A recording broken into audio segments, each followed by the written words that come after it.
It is 3 in the morning.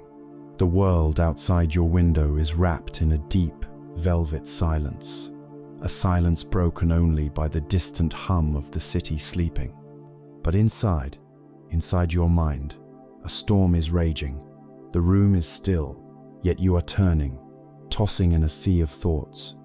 Ghosts of yesterday's conversations, replayed and re-examined, seeking a different outcome that will never come. Phantoms of tomorrow's challenges, imagined and magnified, creating anxieties for battles not yet fought.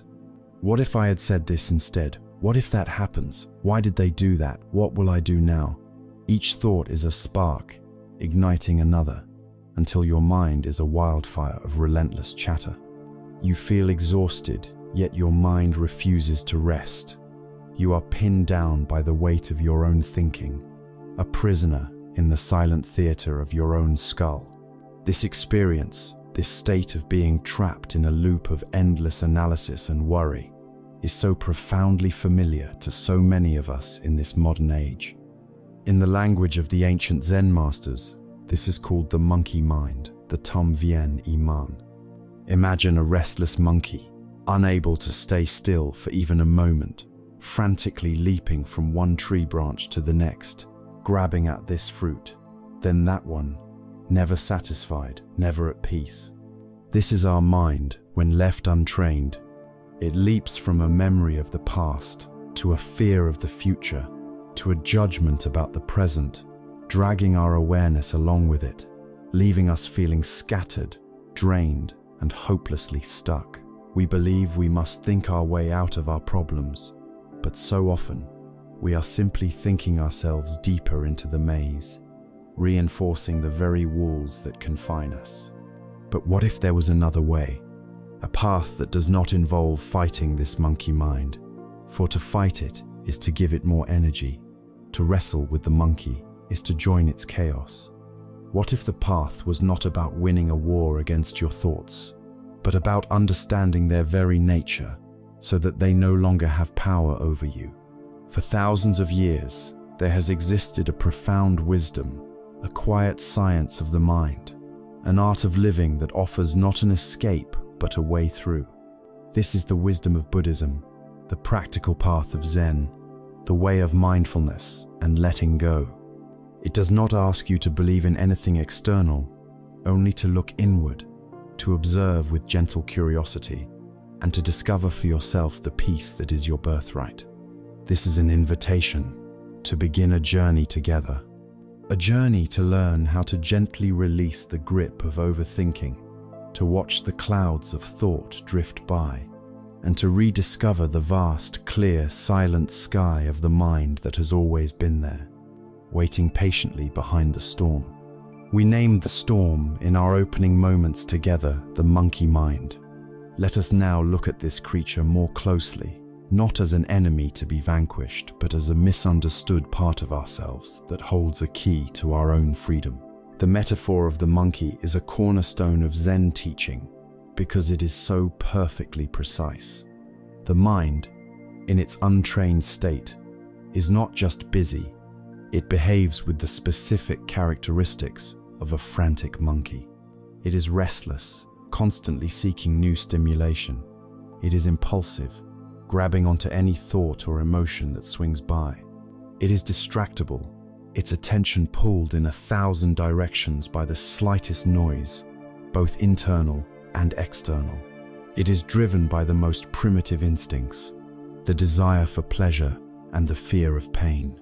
It screeches in alarm at perceived threats and chatters endlessly about its desires.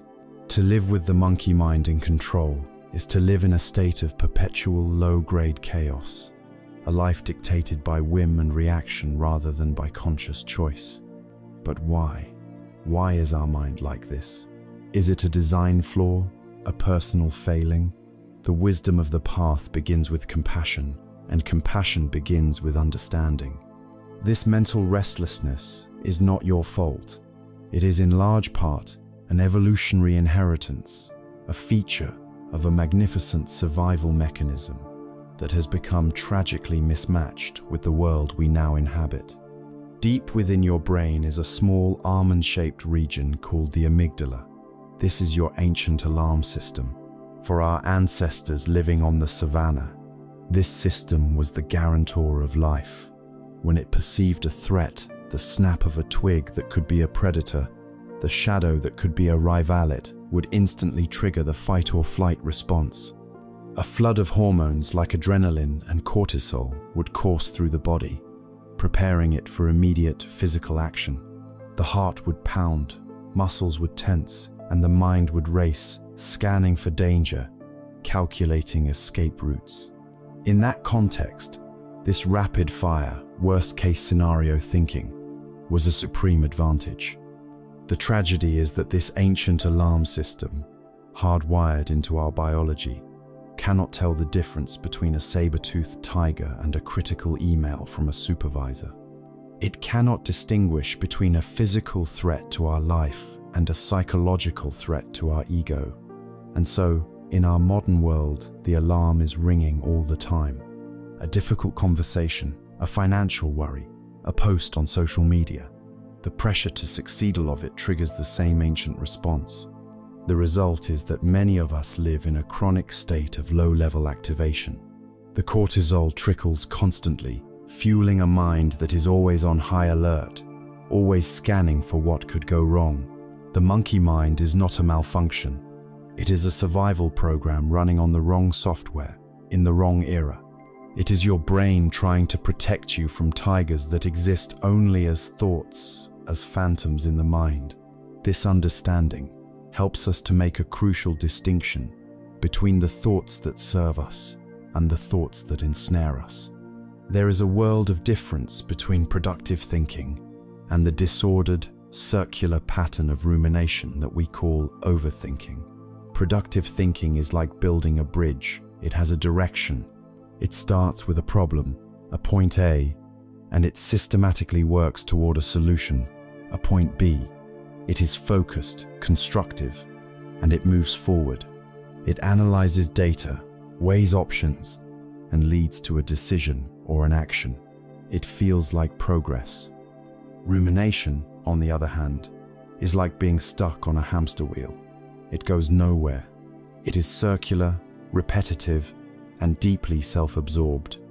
It takes a single event, a single worry, and spins it endlessly. It replays a past mistake 1,000 times, each time with the same painful conclusion. It dissects a casual remark someone made, searching for hidden meanings and malicious intent. It builds elaborate, catastrophic what-if scenarios about the future, each one more frightening than the last. This is not problem solving. It is problem rehearsing. It doesn't generate new insights. It only deepens the existing emotional grooves of anxiety, guilt, or despair. It is the mental equivalent of picking at a wound, preventing it from ever healing. There is an old story that illustrates our predicament perfectly. A man sought perfect tranquility and went to a beautiful, secluded lake. The air was still. The scenery was breathtaking, but he was agitated because the surface of the lake was covered in gentle ripples from a soft breeze, distorting the reflection of the sky. He wanted a perfect, mirror-like surface. In his frustration, he decided to force the lake to be still. He waded into the water and began to press down on the waves with his hands, trying to flatten them. But of course, the very act of plunging his hands into the water created more waves, more turbulence, more chaos. The harder he struggled, the more he thrashed and pushed, the more agitated the water became. His own desperate effort to create stillness was the very source of the disturbance. Our minds are this lake. Our thoughts, our feelings, our anxieties, they are the ripples and the waves. And for most of our lives, we act like this frustrated man. We dislike a thought, so we try to push it away. We fear a feeling, so we try to suppress it. We crave silence, so we fight the noise. And in doing so, we thrash about in the waters of our own consciousness, creating the very storm from which we long to escape. Our resistance is the problem. Our struggle is the suffering. The harder we fight the monkey, the more fiercely it screeches and leaps. So what is the first step on this path? It is not to fight. It is not to control. It is not even to analyze. The first, most profound and most revolutionary step is simply to recognize, to acknowledge. It is to drop the struggle and to simply see what is. It means that in the midst of a mental storm, you can learn to create a tiny pocket of awareness that simply notes, without judgment, the monkey mind is active now. Or, a thought of worry has just appeared. The feeling of sadness is present. We learn to observe our inner world with the same detached curiosity that we might use to observe the weather. We do not condemn the sky for being cloudy, nor do we try to push the clouds away with our hands. We simply recognize, it is cloudy today. To apply this same gentle, non-judgmental recognition to our own thoughts is to stop feeding the storm. It is the beginning of creating a space between you, the observer, and the thought that is being observed. In that tiny space lies the seed of all peace and all freedom. And so, now that we have looked upon this endless river of thoughts and understood the futility of trying to dam it, we need a new skill. We need to learn how to simply sit on the riverbank and watch the current flow by without being swept away by it. To do this, we need an anchor, something to hold us steady in the present moment, a stable point in the ever-changing landscape of our inner experience. This anchor, this life-saving tool, is something you carry with you every moment of every day. It is the gentle, reliable, quiet rhythm of your own breath. We have acknowledged the ceaseless river of thoughts, the churning water of the monkey mind. We have understood that to fight this river is to create a bigger storm. The question then arises, what can we do? If we cannot stop the river, how do we keep from drowning in it? The answer offered by the Buddha and by generations of Zen practitioners is not to build a dam, but to find an anchor. Something profoundly simple, utterly reliable, and available to you in every single moment, no matter how chaotic. This anchor is your own breath. The practice of cultivating this anchor is called anapanasati. The word itself, from the ancient Pali language, is a beautiful instruction. Ana means in, breath. Apana means out, breath. And sati means mindfulness. It is simply the mindfulness of breathing. This is not merely a relaxation technique, though it is deeply relaxing. It is a foundational practice of the path, a direct route to calming the mind, steadying the heart, and cultivating the clear-seeing wisdom that can set us free. So, how do we begin? The beauty of anapanasati lies in its radical simplicity. First, find a posture that embodies both dignity and ease. You can sit on a cushion on the floor, or you can sit in a chair with your feet flat on the ground. The key is to keep your back upright, but not stiff. Imagine a string gently pulling the crown of your head towards the sky, elongating your spine. Let your shoulders relax, your hands rest comfortably in your lap, and gently close your eyes, or lower your gaze to a point on the floor a few feet in front of you. This posture is not for show.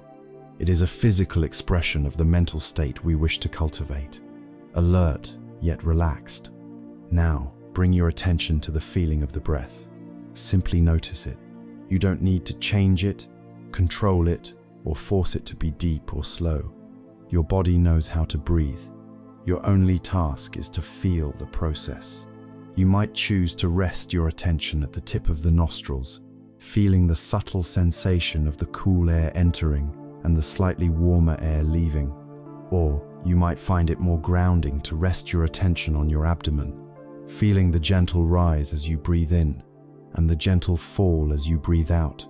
Choose one spot and let your attention rest there, as a butterfly might rest on a flower. The instruction is this simple. When you are breathing in, just know, I am breathing in.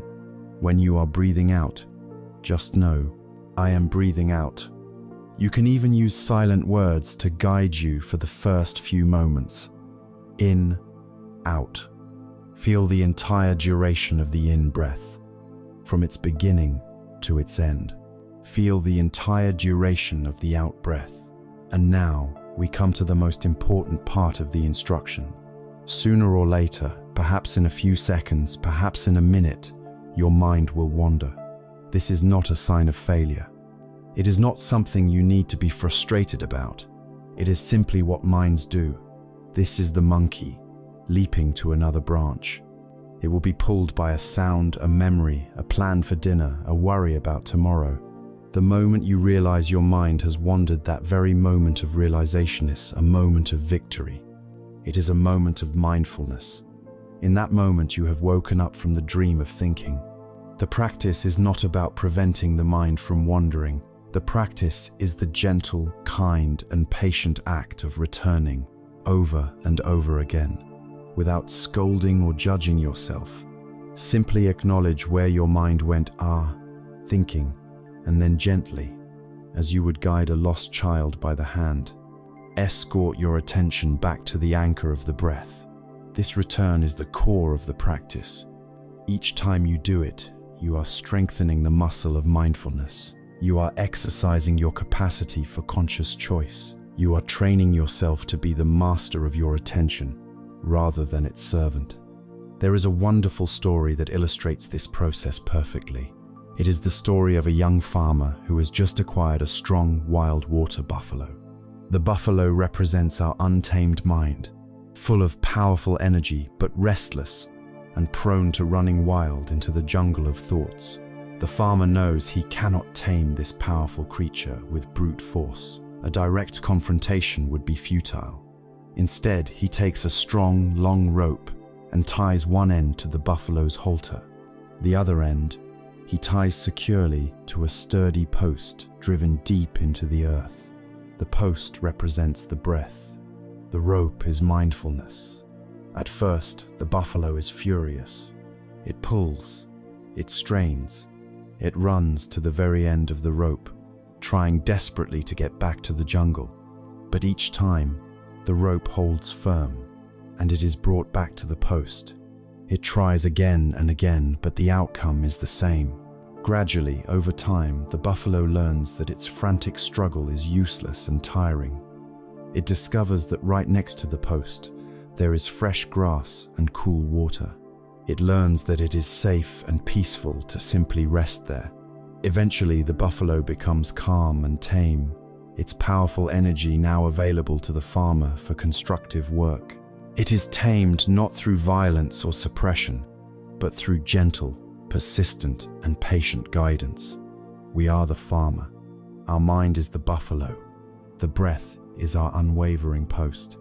Each time we return our wandering attention to the breath, we are shortening the rope, gently taming the wild energy of our own mind. The profound effectiveness of this simple practice is not just ancient wisdom, it is also supported by modern science. When you consciously focus on your breath, particularly with a slightly longer exhalation, you are activating your parasympathetic nervous system. This is the body's braking system, the rest and digest network that directly counteracts the fight or flight response we spoke of earlier. Your heart rate slows, your blood pressure lowers, and your muscles relax. You are sending a direct physical signal to your amygdala that you are safe, that the tiger is not real. You are calming your body from the inside out. Psychologically, the effect is just as powerful. By placing your attention on the raw physical sensation of breathing, you are stepping out of the world of concepts, stories, and mental chatter. For that moment, however brief, you are not lost in the drama of your thoughts. You are creating a gap. You are interrupting the endless feedback loop of rumination. In this gap, this moment of stillness, there is peace. And as you practice, these gaps become more frequent and last longer. You are building a new mental habit. You are training your brain to be less reactive and more stable. You are developing what scientists call meta-awareness, the ability to be aware of your own mental processes.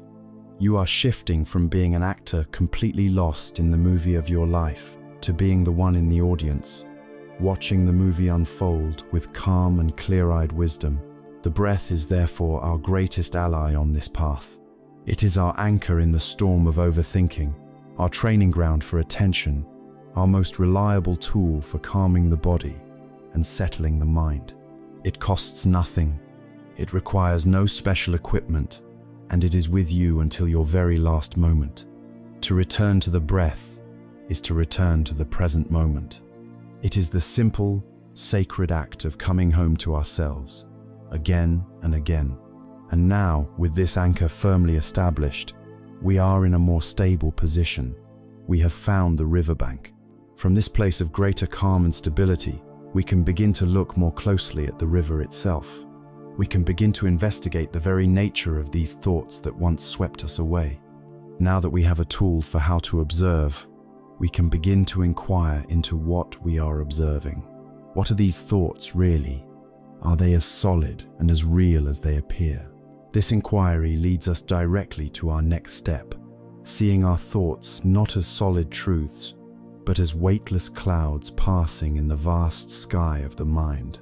Having found our anchor in the breath, we have established a place of refuge, a stable ground on the riverbank of the mind. From this newfound stability, we can begin to do something truly radical. We can begin to look up and to observe the weather of our own mind. For years, perhaps for a lifetime, we have been so lost in the storm that we have forgotten a fundamental truth. This is the truth that we are now ready to explore. It is a truth held as central in Zen practice, and it is this: you are not your thoughts. You are the sky in which the thoughts appear. Your mind, your essential nature, is like the vast, open, boundless sky. It is inherently peaceful, inherently clear, and always present. Thoughts, feelings, emotions, memories, sensations, these are like the weather, like the clouds that pass through the sky. Think about the nature of the sky and the clouds. Clouds are constantly changing.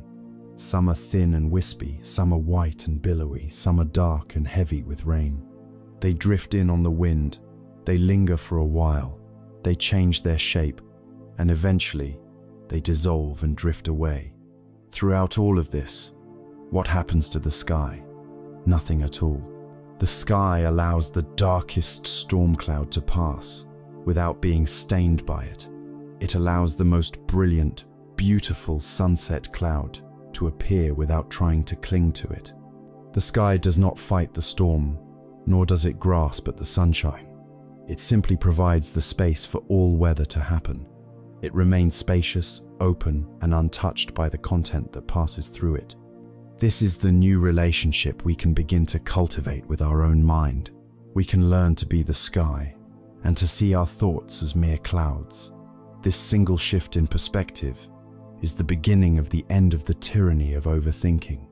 To deepen this understanding, let us look more closely at the nature of these thought clouds. They have three fundamental characteristics. First, they are impermanent. No thought has ever lasted forever. Think of a thought that completely consumed you with worry just 1 week ago. Where is it now?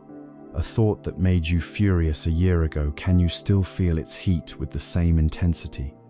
Thoughts are like bubbles on the surface of water. They arise, they shimmer for a moment, and they pop. They are transient events. The suffering of overthinking comes from trying to do the impossible, to hold on to these fleeting mental events, to treat these ephemeral clouds as if they were solid, permanent fixtures in our sky.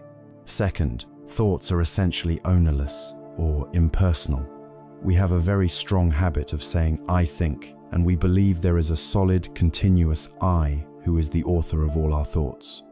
But if you observe closely, where do thoughts actually come from? They seem to appear out of nowhere, uninvited. A scent triggers a memory from childhood. A word in a song triggers a chain of associations. A feeling of tiredness triggers a cascade of negative thoughts. They are products of countless causes and conditions our biology, our upbringing, what we ate for lunch, the news we just read. To see this is to depersonalize them. Instead of thinking, I am having an anxious thought, we can begin to see it as, a thought of anxiety has arisen in the mind space. This simple reframing takes the personal sting out of it. It's not my anxiety, it is anxiety, a universal human experience appearing as a cloud in this particular sky. You are not responsible for the arising of every cloud. Third, thoughts arise naturally. The brain produces thoughts just as the heart beats or the lungs breathe. It is its function. To demand that your brain stop thinking is as futile as demanding your heart stop beating. The goal of this practice is not a thought-free mind, which is an impossible and unnecessary aim. The goal is freedom from our thoughts. It is to no longer be entangled, identified, and carried away by them. We can let the brain do its job of producing thoughts, while we do our new job of simply observing them without getting caught. A powerful technique to cultivate this skill of observation comes from the practice of vipassana, or insight meditation. It is the simple but profound act of labeling. As you sit anchored with your breath, you will notice the monkey mind pulling you away. The moment you notice this, before you return to the breath, you can make a soft, gentle mental note, labeling the nature of the thought. If you find yourself lost in planning your weekend, you can silently label it, planning. If you are caught in a spiral of worry about the future, you can note, worrying. If you are replaying an old memory, remembering. If a harsh judgment about yourself arises, judging. The purpose here is not to analyze the thought. The purpose is the very act of labeling itself. The moment you can label a thought as worrying, you have fundamentally changed your relationship to it. You are no longer the worrier. You are the one who is aware of worrying. You have moved from being the cloud to being the sky that sees the cloud. The label is an act of recognition that transforms the thought from a subjective reality you are lost inside into an objective mental event you are witnessing at a distance. To illustrate the life-changing power of this practice, the Buddha told the parable of the second arrow. He said that in life, we cannot avoid being struck by the first arrow. This arrow represents the unavoidable pains of human existence. We get sick, we experience loss, people criticize us, we face disappointment. This first arrow hurts. It is real pain, and there is no shame in feeling it. However, the Buddha explained that we often make our suffering infinitely worse by immediately shooting ourselves with the second arrow. This second arrow is our own mental reaction to the first. It is the torrent of thoughts, the story we spin. Why me? This is a catastrophe. I can't handle this. It's not fair. My life is ruined. This is the rumination, the self-pity, the anger, the fear. This is the overthinking. A wise person, the Buddha taught, feels the pain of the first arrow, but they resolutely refuse to pick up and fire the second. They do not add the suffering of their own mind on top of the inevitable pain of life. Overthinking is the art of shooting ourselves with second, third, fourth, and 100th arrows. The practice of seeing thoughts as clouds, of labeling them and not identifying with them, is the practice of letting the second arrow lie on the ground. We acknowledge the sting of the first arrow, the difficult event, the painful emotion, but we refuse to amplify it with a destructive mental narrative. We allow the initial cloud of pain to be there, but we don't create a whole thunderstorm around it. What then gives thoughts their immense power over us? Where does their strength come from? It comes from only one source: our belief in them. Thoughts in themselves are weightless, insubstantial. They are flickers of neural energy, phantoms on the screen of consciousness. They only become solid, heavy, and powerful when we infuse them with our belief. When we take a thought, for example, I am a failure to be an absolute statement of truth. We give it life. We identify with it. We become it. But when we can see it with mindfulness, we can reframe it. A thought has arisen that says I am a failure. Can you feel the difference? It is the difference between being imprisoned by a story and simply reading a line of text. A thought is like a salesperson knocking on the door of your mind, trying to sell you a story. You have been taught your whole life to immediately open the door and buy whatever they are selling. Mindfulness practice is learning that you have a choice. You can hear the knock, you can recognize the salesperson, and you can politely decline to buy their product today.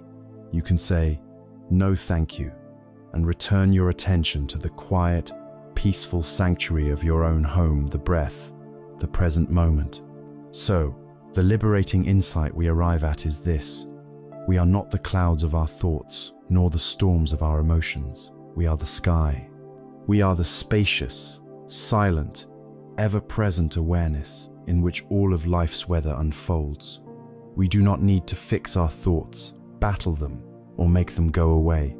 We only need to change our relationship to them, from one of identification to one of gentle, sky-like observation. This naturally gives rise to a profound and compelling question. If I am not my thoughts and not my emotions, then who or what am I? Who is this observer, this sky, this silent witness? This leads us to the heart of the matter, to investigate the very nature of the one we call I. We have arrived at a pivotal question on our journey. We have seen that we are not the clouds of our thoughts, but the sky in which they drift. This naturally begs the question: who or what is this sky? Who is this silent observer, this awareness that witnesses the endless parade of mental events? For our entire lives, we have operated under the assumption that there is a solid, continuous I at the center of our experience. This I is the hero of our story, the protagonist we are constantly seeking to protect, promote, and defend. It is the I that feels proud, the I that gets hurt, the I that worries what others will think. This self, this ego, feels like the most real thing in the world. But the path of Zen, the path of insight, invites us to do something truly courageous, to turn our attention around and investigate the investigator, to look for this self that we have always taken for granted. This is not an act of aggression to destroy the ego, but an act of love to understand its true nature. There is a classic story from the Buddhist tradition that perfectly illuminates this investigation.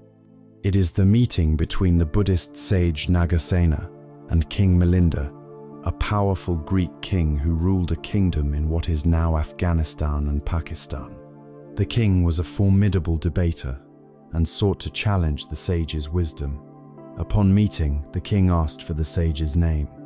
The sage replied that he was known as Nagasena, but he immediately clarified that Nagasena was merely a designation, a convenient name for a collection of phenomena. In ultimate reality, he explained, there was no permanent person or soul to be found. The king, thinking he had found a flaw in the sage's logic, pointed to his own magnificent chariot. He asked, "Reverend Sir, if you came here in a chariot, please explain to me what a chariot is. Is the chariot the pole? Is it the axle?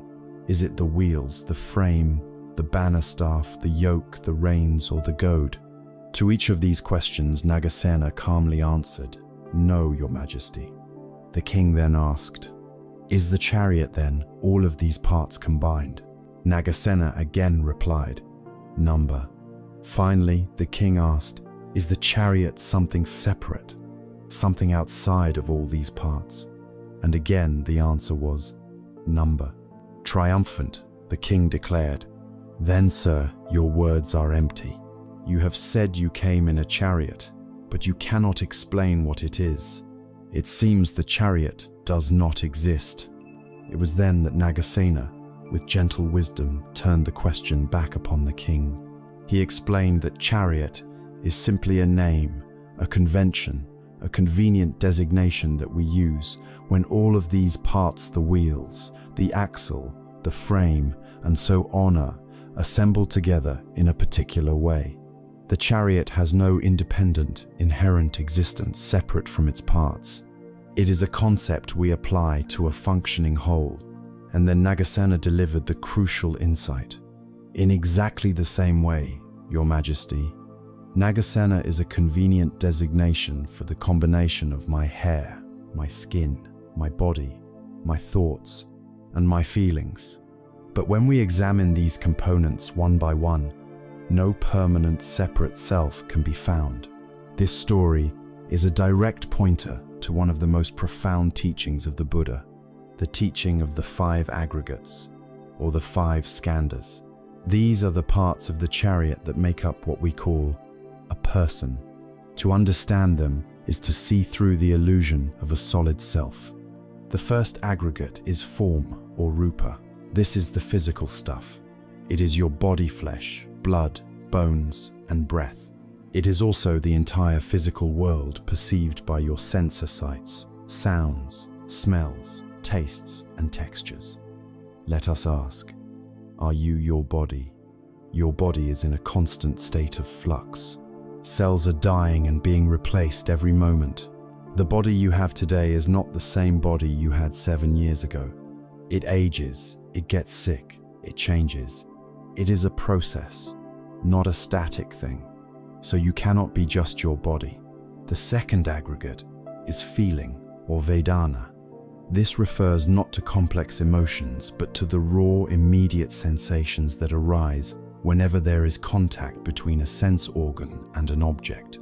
These are categorized into 3 types: pleasant, unpleasant, and neutral.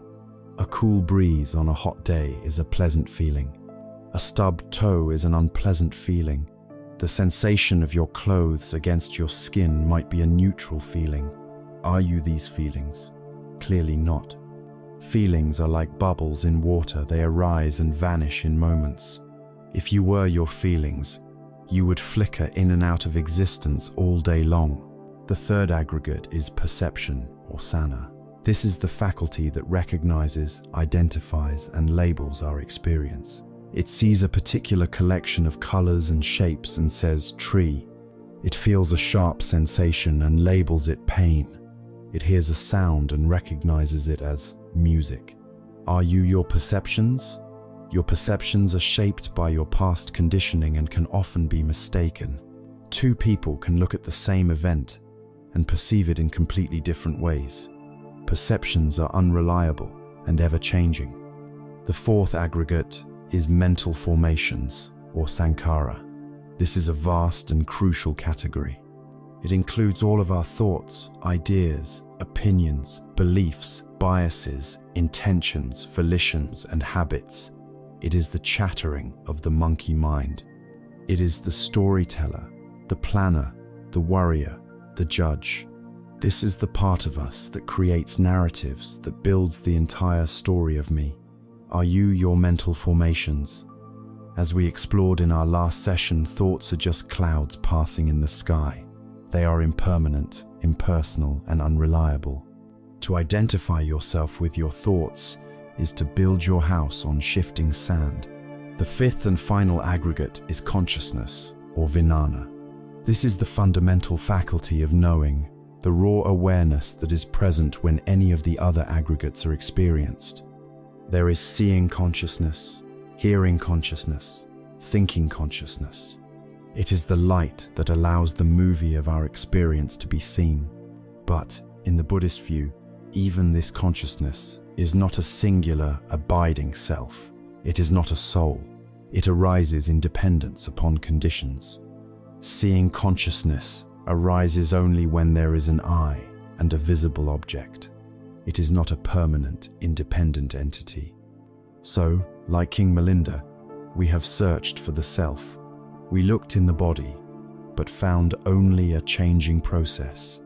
We looked in our feelings, perceptions, and thoughts, but found only fleeting, conditioned events.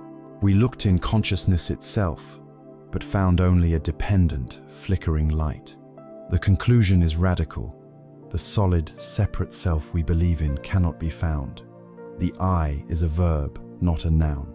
It is a dynamic process, a convenient label for the ever-changing interplay of these five aggregates. The ego is a ghost in the machine. Why then does it feel so intensely real? Because it is a habit, a story that is told and retold every single moment, and its favorite building material is thought. Overthinking is the ego's frantic, full-time job. It is the ghost constantly whispering its own name to reassure itself that it exists. It clings to thoughts of me and mine, my past, my future, my problems, my achievements. Every thought that begins with I is another brick in the wall of this imaginary prison.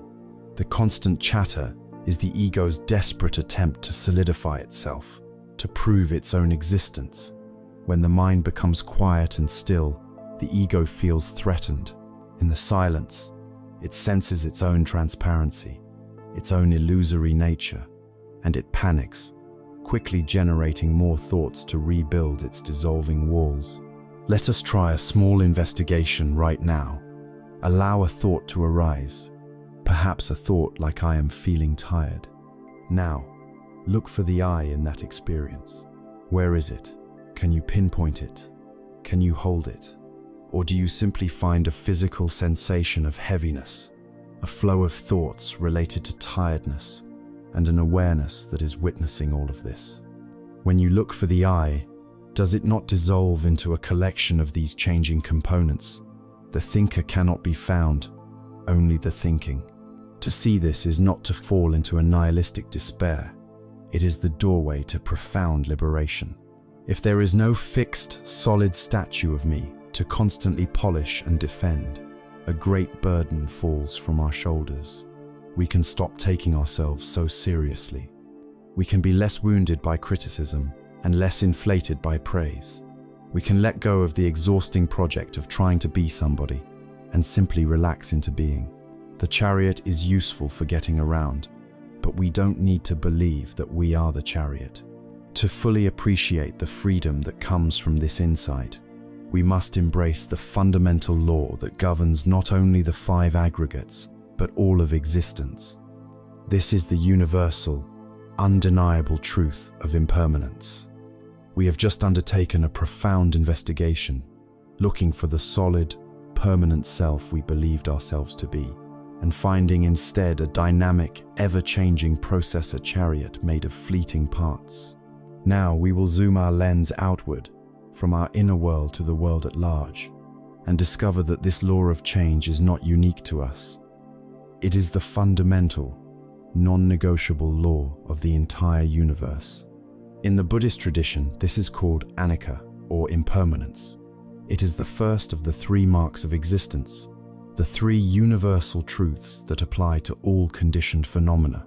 To understand anicca is to understand the nature of reality itself, and to misunderstand it is to live in a state of constant friction and disappointment.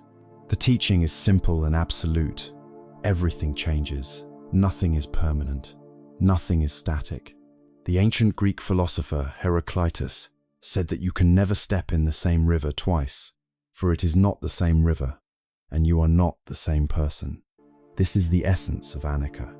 The mighty mountain that seems like a symbol of permanence is, in reality, being slowly, relentlessly, worn down by wind and rain.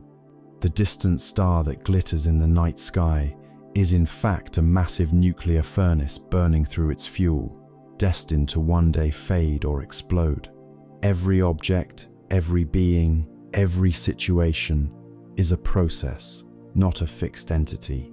It arises, it exists for a time, and it passes away. Let us apply this lens to our own direct experience, looking again at the five aggregates that make up our sense of self. Our body, the aggregate of form, is the most obvious testament to impermanence.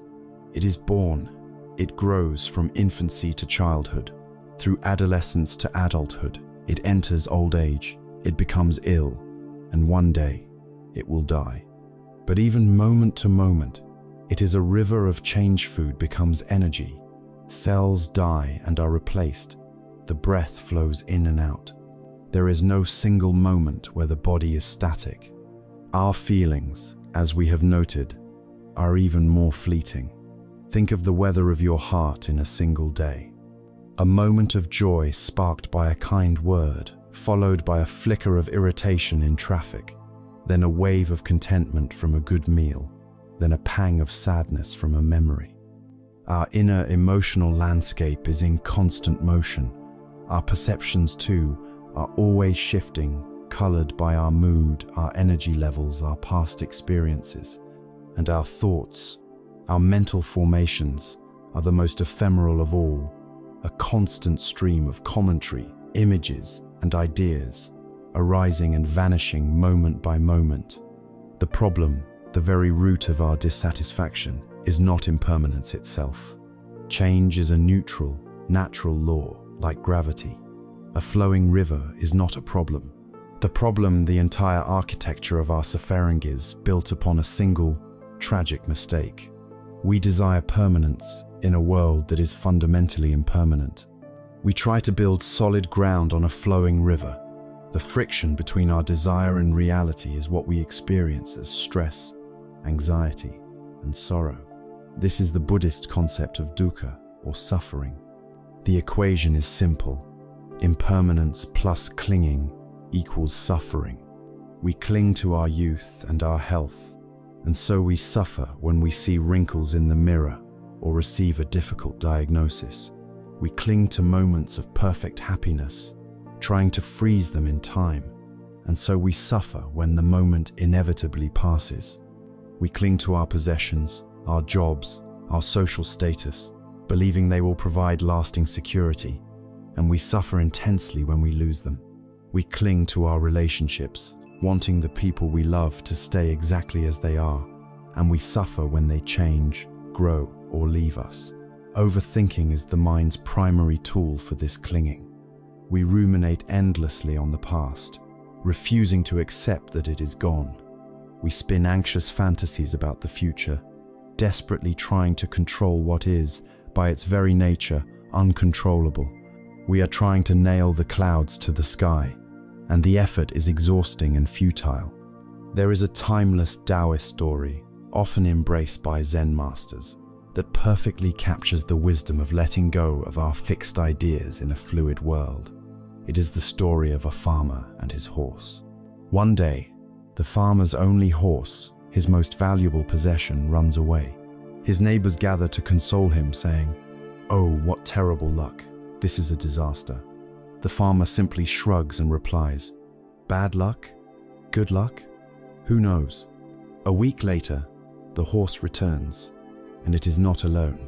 It has brought with it a herd of 10 strong, wild horses. The neighbors are overjoyed for him, exclaiming, "What incredible good luck! You are a rich man now." The farmer just looks at the horses and says, "Good luck? Bad luck? Who knows?" The next day, the farmer's only son tries to tame one of the wild horses. He is thrown from its back, and his leg is badly broken. The neighbors again flock to the farmer's house, shaking their heads. "What awful bad luck! Your son, your only help, is now crippled." The farmer, tending to his son, replies calmly, "Bad luck? Good luck?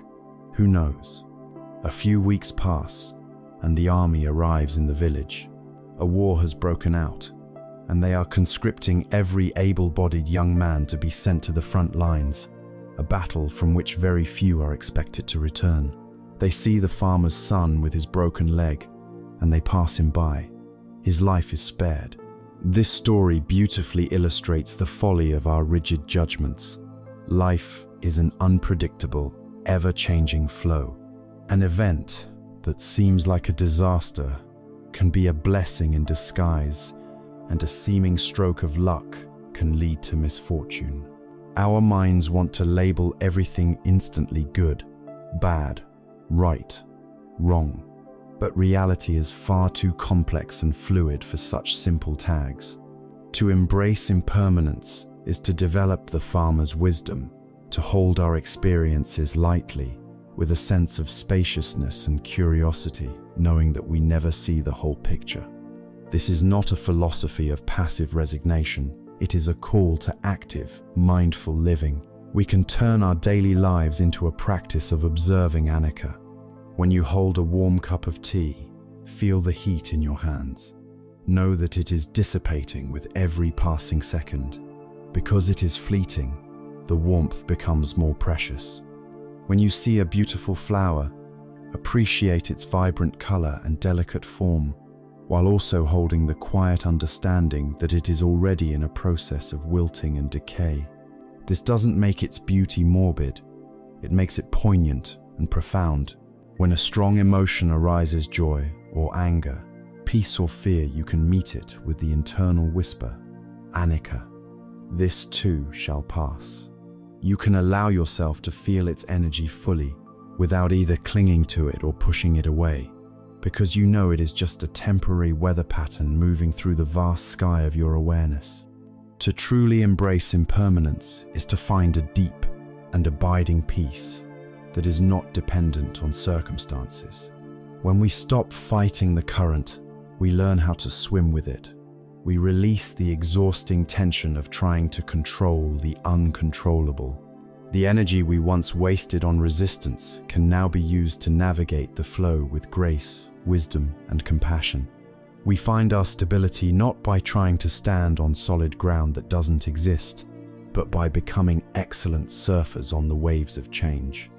Understanding this universal law that everything is in flux and seeing how our own suffering arises from resisting this flow leads us to the next, crucial step in our inquiry. We have identified clinging as the cause of our friction with reality, but we must now look even more deeply into the nature of this clinging itself. Why is it so powerful? What is the precise mechanism by which it creates the pervasive dissatisfaction, the anxiety, the suffering that we call dukkha? It is time to go to the very root of the problem. We have stood on the riverbank and witnessed the universal law of impermanence, the endless flow of anicca that governs all of life. We have seen that our resistance to this flow, our attempt to find solid ground where there is none, is a primary source of our tension. Now, we must go deeper to the very heart of the matter. We must examine the nature of this resistance itself. To do this, we turn to the first and most foundational teaching of the Buddha, the Four Noble Truths. This teaching is often presented not as a religious dogma, but as a medical diagnosis from a master physician of the mind. The structure is simple and profound. First, the diagnosis, an acknowledgement of the illness. Second, the etiology, identifying the cause of the illness. Third, the prognosis, the confirmation that a cure is possible. And fourth, the prescription, the path of treatment that leads to the cure. We have already spent time with the first truth, the diagnosis. It is the truth of dukkha. This word is often translated as suffering, but its meaning is more subtle and pervasive. It is the background hum of dissatisfaction that permeates so much of our lives. It's the feeling of a wheel that is slightly off-center, making the journey perpetually bumpy. It's the stress, the anxiety, the feeling that something is not quite right. It is the unease of the monkey mind. Now we turn to the second noble truth, the cause of the illness. The Buddha identified the root of dukkha with a single powerful word, tanha. In the Pali language, tanha literally means thirst. It is a deep, instinctual, and relentless craving, a longing, a clinging that drives us. This thirst is not just a simple desire for something. It is a fundamental force of our untrained consciousness. It manifests in three primary ways. First, there is the thirst for sense pleasures, the endless pursuit of pleasant sights, sounds, tastes, smells, and bodily sensations. It is the search for the next hit of pleasure, the next distraction, the next peak experience. Second, there is the thirst for existence, for becoming. The deep craving to be somebody, to have a solid and lasting identity, to achieve fame, to leave a mark, to continue on forever. It is the ego's desperate clinging to its own story. Finally, and most relevant to our discussion of overthinking, there is the thirst for non-existence. This is aversion. It is the desperate desire to get rid of what is unpleasant. It is the pushing away of pain, discomfort, criticism, and any reality that we do not like. It is the thought, I don't want this to be happening. This aversion is the shadow side of craving, and together they form the two arms of clinging. This understanding allows us to make the most important distinction on the spiritual path, the distinction between pain and suffering. Pain is an inevitable part of life. As long as we have a body and a heart, we will experience pain. We will get sick. We will grow old. We will face disappointment and loss. People we love will leave us or die. This is the first arrow, the unavoidable wound of human existence. Suffering, however, is the second arrow. Suffering is the layer of mental reactivity, the story of resistance that we add on top of our pain.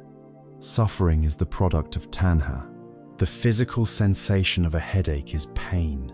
The suffering is the stream of thoughts. Oh no, not again. I can't deal with this today. This is going to ruin everything. Why does this always happen to me? The pain is the clean wound of the first arrow. The suffering is the infection we introduce by shooting ourselves with the second arrow of our own thinking. Overthinking, in its very essence, is the practice of clinging. It is tanha in action. When we ruminate endlessly on a past mistake, we are clinging to a reality that no longer exists, driven by the thirst for a different past. When we spin endless catastrophic fantasies about the future, we are clinging to a desire for control and certainty, driven by a deep aversion to the unknown. When we engage in harsh self-criticism, we are clinging to an idealized, perfect image of ourselves, and we are violently pushing away the reality of our own human imperfection. Every loop of worry, every spiral of regret is fueled by this deep thirst for things to be other than they are. There is a powerful story used to illustrate how this very clinging becomes our trap. In many parts of Asia, hunters developed a clever method for trapping monkeys. They would take a gourd or a hollowed-out coconut and drill a hole in it, just large enough for a monkey's open hand to slip through. Inside the gourd, they would place a handful of rice or some other sweet treat. They would then secure the gourd to the base of a tree and wait. Soon, a monkey would come along, smell the treat, and slip its slender hand into the opening. It would grasp the rice, making a tight fist. But now, as it tries to withdraw its hand, it finds it is stuck. The fist, clenched around the prize, is too large to pass back through the narrow opening. The monkey pulls and screeches, growing more and more frantic as the hunters approach. It is trapped, a prisoner of the gourd, and yet its freedom is only a single thought away. All the monkey has to do is unclench its fist. If it would only let go of the rice, its hand would slide out with ease, and it could scamper up the tree to safety. But its tanha, its craving for the rice, is so powerful that it cannot let go. It becomes its own jailer and is captured because of the very thing it desires. We are this monkey. The gourd is our situation. The rice is the object of our clinging. It could be a resentment we refuse to release, a fantasy of a perfect future we obsess over, a cherished belief about ourselves, or a painful memory we keep replaying. Our overthinking is the sound of us pulling against the trap, shrieking in frustration. Our freedom is as simple and as profoundly difficult as the monkey's. It lies in the willingness to unclench the fist of the mind, to let go. Let us try a gentle inquiry into this right now. As you listen, allow your awareness to turn inward. You don't need to change anything, just notice. Ask yourself, with gentle curiosity, what is my mind holding on to right now? Where is the clenched fist? Perhaps you will notice you are clinging to a particular opinion, defending it in your mind. Perhaps you are clinging to a worry about your health or your finances. Perhaps you are holding on to a grievance against someone who hurt you. Perhaps you are clinging to a desire for approval. Just see it. Feel the subtle tension in your mind and body that accompanies this holding. The purpose is not to force yourself to let go. The purpose is to become aware of the clinging itself. To see the trap is the first and most crucial step toward liberation. Awareness is the light that begins to dissolve the chains. So we arrive at the Buddha's great diagnosis, the root of our inner turmoil, the engine of our overthinking, is this deep thirst, this clinging to what we desire and this pushing away of what we fear. It is our fundamental resistance to the isness of life. We have seen the illness and we have identified its cause. The prognosis, the third noble truth, is that there is an end to this suffering. A cure exists. This naturally brings us to the prescription. If the problem is clinging to a past that is gone and a future that has not yet arrived, then where must the solution be found? Where is the one place we can practice this radical act of letting go? It cannot be in the past or the future, for they are realms of thought alone. The cure can only be found in the one place where life is actually happening. It is found in the here and now. It is found in the miracle of the present moment. We have uncovered the root of our suffering. It is tanha, the thirst, the clinging to a past that is gone and a future that is yet to be. We have seen how our own minds, through the habit of overthinking, become the instrument of this clinging, trapping us like the monkey with its fist full of rice. The diagnosis is clear. The cause has been identified. What then is the cure? If the poison is living in the imaginary realms of past and future, the antidote must be to return to the only realm that is real. The antidote is the present moment. This is not a platitude or a cliché. It is the most profound and practical instruction for healing the mind. The great Zen master Thich Nhat Hanh, or Thay, as his students lovingly call him, taught that the present moment contains a miracle. Not the miracle of walking on water, but the miracle of walking on the solid earth, fully alive and awake. Let us conduct a simple investigation into the nature of time. Where is the past? You can remember yesterday's sunset, but you cannot go there. The sunset itself is gone forever. All that remains is a memory, a pattern of neurons firing in your brain, an image, a thought. And where is this thought of the past happening? It is happening right now, in the present moment. The past is a story you are telling yourself in the now. To be lost in regret or nostalgia is to be captivated by a ghost story, completely oblivious to the life unfolding right in front of you. And where is the future? It is a fantasy. It is a projection, a hope, a fear, a plan. It is a mental construction, a thought about a time that does not exist and may never exist in the way you imagine. And where is this thought of the future happening? It too is happening right now, in the present moment. The future never actually arrives. When tomorrow comes, it is no longer tomorrow. It is another today. To live in anxiety about the future is to fight phantom battles and solve hypothetical problems, draining your energy for challenges that may never materialize. The past is a memory. The future is an imagination. The only point of contact with life, the only reality you will ever experience, is this very moment. The feeling of the air as you breathe, the pressure of your body on the chair, the sounds in the room, this is it. This is life.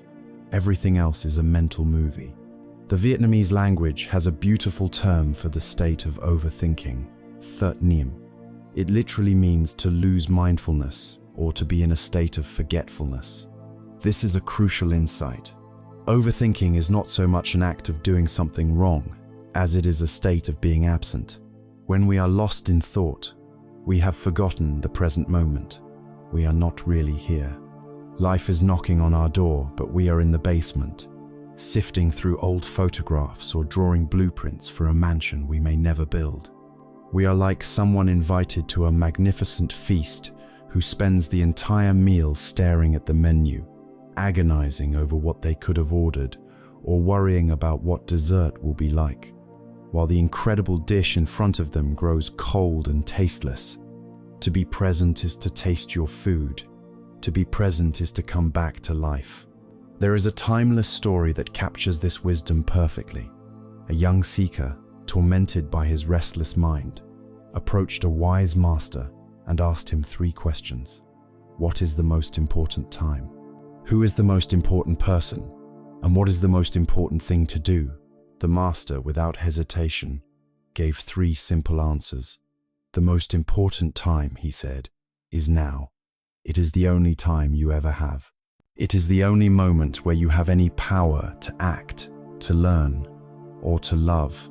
The most important person, he continued, is the one you are with. Whoever is right in front of you, whether it is a king or a beggar, a loved one or a stranger, in that moment, they are the most important person in the universe. Give them your full, undivided attention. Quo, and the most important thing to do, he concluded, is to attend to the needs of that person, to do good for them, to engage with the task at hand with your whole heart. For this is the sole purpose for which we are here. This simple teaching is a complete roadmap for a life free from the prison of overthinking. It anchors us completely in the here and now, which is the only place we can find peace, connection, and meaning. The question is, how do we practice this? How do we return from our mental wanderings? We do it by turning the most mundane, everyday activities into sacred portals to the present. Let us start with a simple glass of water or a cup of tea. For a moment, let this be the only thing in your universe. Instead of drinking it unconsciously while your mind is 1,000 miles away, make it a practice of mindfulness. Feel the weight of the cup in your hands. Notice its temperature. Observe the color of the liquid, the steam rising from its surface. Now, bring the cup to your lips. Feel the sensation of the ceramic or glass. Take a sip, and for a moment, just taste. What are the flavors? What is the texture? Feel the liquid in your mouth and follow the sensation as you swallow it. In these 30 seconds, you have stepped out of the stream of thinking and landed fully in the stream of life. You can practice this with walking. This is called Kin-Han, or walking meditation. You can do this anywhere in a park, in your office, even walking from your car to your front door. The practice is to simply bring your full attention to the physical sensations of walking. Feel the contact of your foot on the ground, the heel striking, the weight rolling through the arch, the push-off from the toes. Feel the subtle shifts in balance, the movement of your legs and arms. You are not walking to get somewhere. The goal is not the destination. The goal is the walking itself. Each step is an arrival in the present moment. You can practice this with listening. The next time someone is speaking to you, try an experiment. Instead of formulating your brilliant reply while they are still talking, just listen. Give them the rare and precious gift of your full silent presence. Listen not just to their words, but to the tone of their voice, to the feeling behind their words. Observe their body language. You will find that you connect with people on a much deeper level, and that your own responses become wiser and more compassionate, because they arise from a place of true understanding rather than reactive thought. Washing the dishes, brushing your teeth, feeling the sun on your skin, any activity can be a gateway back to now. The present moment is our true home, our refuge from the storms of the mind. To return to it, again and again, is the most healing and compassionate act we can perform for ourselves.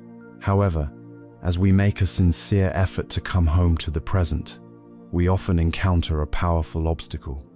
We arrive in the now, and we discover that the now is uncomfortable. We find boredom, restlessness, sadness, physical pain, or anger. Our immediate, deeply ingrained habit is to flee. We escape back into the familiar noise of thought, into the past or the future, because the raw reality of the present moment feels too intense. Therefore, just arriving in the present is only the first step. To stay there, to find peace there, we must learn a new skill. The skill of being with the present moment, exactly as it is, without needing it to be different. This brings us to the profound and liberating art of radical acceptance. We have arrived at the doorstep of our true home, the present moment. We understand, intellectually, that this is the only place where life exists, the only place free from the ghosts of the past and the phantoms of the future. Yet, when we make a sincere effort to enter, we often find the doorway blocked. The present moment can be uncomfortable. It can be filled with restlessness, boredom, physical pain, loneliness, anxiety, or grief. Our deeply conditioned reflex, honed over a lifetime, is to immediately turn around and flee back into the familiar, noisy sanctuary of our thoughts. We would rather live in a story of a painful past or a frightening future than sit with the raw, unfiltered reality of what is happening right now. And so, simply arriving in the present is not enough. We need to learn the secret to staying there, to finding peace not by changing the present moment, but by changing our relationship to it. This secret, this master key that unlocks the peace of the now, is the art of acceptance. Before we go any further, it is crucial that we understand what acceptance is and what it is not. This is perhaps the most misunderstood concept on the spiritual path. Acceptance is not resignation. It is not passivity or helplessness. Resignation is a state of defeat. It says, "There's nothing I can do, so I give up." Acceptance is an act of profound strength and courage. It says, "This is what is happening right now, and I have the capacity to be with it." Furthermore, acceptance is not approval. You do not have to like, want, or condone what is happening. You do not have to approve of the fact that you are feeling intense pain, that someone has treated you unjustly, or that you are facing a serious illness. Acceptance is simply the clear and honest acknowledgement of reality, without argument. It is the act of dropping the mental war with what is. Imagine it is raining outside. You can spend all day at the window, shaking your fist at the sky, complaining, "It shouldn't be raining. I wanted it to be sunny. This is ruining my day." All of this mental struggle does not stop a single drop of rain from falling. It only creates immense inner turmoil. Acceptance is simply looking out the window, acknowledging it is raining, and then, from that place of clarity, deciding what to do next, perhaps to read a book or to find an umbrella. You accept the reality of the rain so you can respond to it wisely. This internal argument with reality, this constant "it shouldn't be this way," is the very fuel that powers the engine of overthinking. There is a profound psychological truth: what you resist persists. When you fight against a thought or a feeling, you are inadvertently giving it more energy. You are locking yourself into a struggle with it. It is like being caught in quicksand. Your instinct is to thrash and fight wildly to get out. But this struggle is precisely what makes you sink faster. The counterintuitive path to freedom is to relax your body, to spread your weight, to become still, to accept the reality of the quicksand. Let us apply this to an emotion like anxiety. When the feeling of anxiety arises, our typical reaction is one of resistance. "Oh no, not this feeling. I hate this. I have to get rid of it. I shouldn't be anxious. I should be calm." In that moment, we have created a second layer of suffering. We now have the initial anxiety, plus a new layer of anxiety about our anxiety. We have declared war on ourselves, and overthinking is the sound of that war. It is the endless tactical analysis, the replaying of lost battles, the frantic planning for future campaigns, all fueled by this fundamental non-acceptance of our present moment reality. The great Thai forest master, Ajahn Chah, told a story that perfectly illustrates this. A Western student had come to his monastery in rural Thailand, seeking a perfectly quiet environment to meditate and find peace. But he found the monastery was full of sounds. Dogs were barking, chickens were clucking, tractors were running in the nearby fields, and villagers were talking. Utterly frustrated, the student went to Ajahn Chah and complained, "This place is too noisy.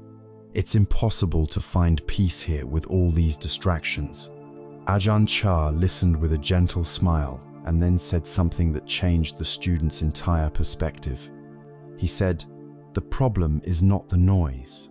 The problem is that you are annoying the noise." The student was stunned. He realized that he had been at war with reality. He had a fixed idea that peace meant the absence of sound. His suffering was created by the gap between his idea and the reality of the monastery. He was resisting the sounds, pushing them away, judging them as bad. Ajahn Chah's teaching was a pointer to true, unshakable peace. It is not found by seeking out a silent place, but by cultivating a silent mind amidst the noise. And this is only possible through acceptance. Peace is not an external condition. It is an inner attitude.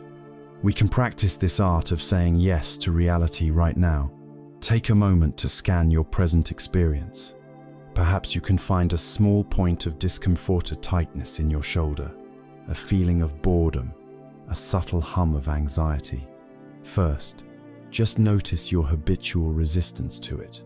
Notice the subtle mental commentary that says, "I don't like this." Feel the physical tension that accompanies that thought. Now, let's try an experiment. Consciously soften the muscles around that area of discomfort.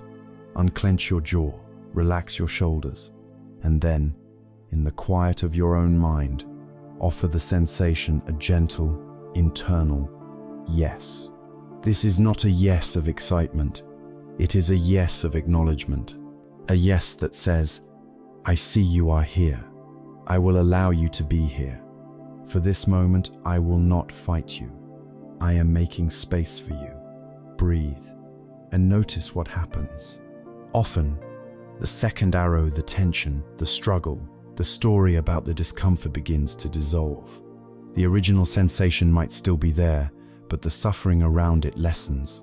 A sense of space opens up. The war stops. This seemingly passive act of acceptance is, paradoxically, the foundation of all true empowerment and wise action. As long as you are wasting your energy fighting the rain, you cannot take the simple step of getting your umbrella. As long as you are in denial about a difficult situation, you cannot see it clearly enough to address it. Only when you have fully accepted the reality of the present moment, "I have this illness. I have lost my job. I am feeling profound grief." Only then can you ask the truly powerful question, "Given that this is the reality, what is the wisest and most compassionate thing to do next?" Acceptance is the ground of clarity from which all effective action grows. You move from being a reactive victim of life to becoming a conscious respondent to it.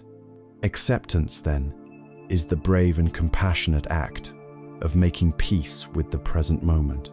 It is the key that unlocks us from the self-imposed prison of resistance.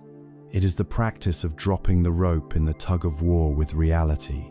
It starves the monkey mind of the fuel it needs to sustain its anxious chatter. However, as we become more adept at this practice, we may notice another, more subtle habit of the mind. We might finally accept a feeling of sadness, but then a new thought immediately arises. This is a bad feeling. I am weak for feeling this way. We have accepted the sensation, but we have immediately judged it. This layer of judgment is the next obstacle on the path. To truly deepen our peace, we must learn not only to allow our experience to be as it is, but to observe it without constantly labeling it as good or bad, right or wrong. We must learn to drop the judge's gavel. We have learned the courageous art of acceptance, of saying a gentle yes to the reality of the present moment. We have practiced allowing our inner experience to be as it is, without waging a war against it. This is a monumental step. Yet, as we stand in this newfound space of acceptance, we may begin to notice another, more subtle layer of mental activity. It is the voice of the inner judge. We may accept the presence of sadness, but this voice immediately whispers, "Sadness is bad. You are weak for feeling this way." We may accept that we made a mistake, but the gavel of the inner critic comes down hard. "That was a stupid thing to do. You always mess things up." This relentless commentator sits in the courtroom of our mind, constantly passing verdicts on every thought, every feeling, and every action. This inner judge is the chief architect of our anxiety, the source of the shame and guilt that keeps us trapped in cycles of overthinking. This faculty of judgment, of course, has a practical, evolutionary purpose. Our ancestors needed to be able to instantly discern between what was safe and what was dangerous, what was edible and what was poisonous. This rapid, black and white labeling of the world was essential for survival. The problem is that this primitive survival mechanism, which is excellent for navigating the physical world, has been misapplied to the complex, nuanced, and delicate landscape of our own hearts and minds. It takes a tool for discernment and turns it into a weapon of condemnation. The most toxic form of this is self-judgment. It is the engine of the second arrow we spoke of earlier. The first arrow is the initial event, making a mistake at work. The pain of that is real but transient. The second, third, and 100th arrows are the verdicts of the inner judge. "I'm such an idiot. Everyone must think I'm incompetent. I'm going to get fired. I am a failure." This barrage of self-condemnation is what transforms a simple mistake into a prolonged period of suffering. It prevents us from learning, from forgiving ourselves, and from moving on. It is like trying to heal a wound while constantly hitting it with a hammer. There is a simple Zen story that captures the essence of this teaching. A teacher and a student were walking together on a mountain path. The teacher pointed to a large boulder resting beside the path. "Tell me," the teacher asked the student, "is that rock heavy?" The student, a logical young man, looked at the size and density of the boulder and replied, "Yes, master, it is very heavy." The teacher smiled gently. "No," he said, "it is only heavy if you pick it up." Let this wisdom sink in. A thought, an emotion, a situation, in and of itself, is like that rock, just resting by the side of the path. It simply is. The quality of heaviness, the badness, the wrongness, the sufferingness, the weight we add to it when we choose to pick it up with our judgment. The physical sensation of anxiety is just a pattern of energy in the body, a series of nerve impulses. It is in itself weightless. It only becomes a heavy, bad experience when our mind picks it up and slaps it with a negative verdict. Our suffering is rarely in the raw experience itself. It is in the weight of our judgment about the experience. The practice of liberation, then, is the practice of learning to let the rock lie. It is the cultivation of non-judgmental awareness. This means learning to observe our inner world with the impartial curiosity of a scientist. When a thought or feeling arises, we simply note its presence without assigning it a value. We shift our inner commentary from condemnation to simple observation. Let's make this practical. When a wave of anger arises, our habitual reaction is to either act on it or to judge ourselves for it. "I'm a bad person for feeling so angry." The practice of non-judgment offers a third way. We anchor ourselves in the breath, and we simply note, with a neutral tone, "Ah, the energy of anger is present in the body." Or even more simply, anger. We observe it as a raw energy. What does it feel like? Is it hot? Does it create tightness in the chest or jaw? Does it have a color? We are not the anger. We are the spacious awareness that is noticing the energy of anger. When a thought of self-criticism appears like, "I am not good enough," the habit is to either believe it unquestioningly or to argue with it, which also gives it energy. The non-judgmental approach is to simply see it for what it is. To note, a thought of "not good enough" has arisen, or even more simply, thinking. You don't have to believe the thought. You don't have to hate the thought, and you certainly don't have to condemn yourself for having the thought. It is just another cloud passing through the vast sky of your mind. By refusing to pick it up, by refusing to give it the weight of your belief and judgment, you allow it to pass by without causing harm. This practice creates a profound shift in our inner landscape. We transform ourselves from being the accused, the defendant in the dock, constantly cowering before the inner judge, to becoming a kind, impartial, and wise witness to our own life.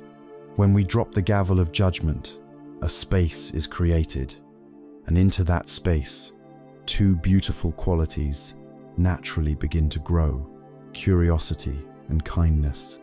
Instead of meeting our anxiety with the verdict, "This is bad," we can meet it with the question, "What is this?"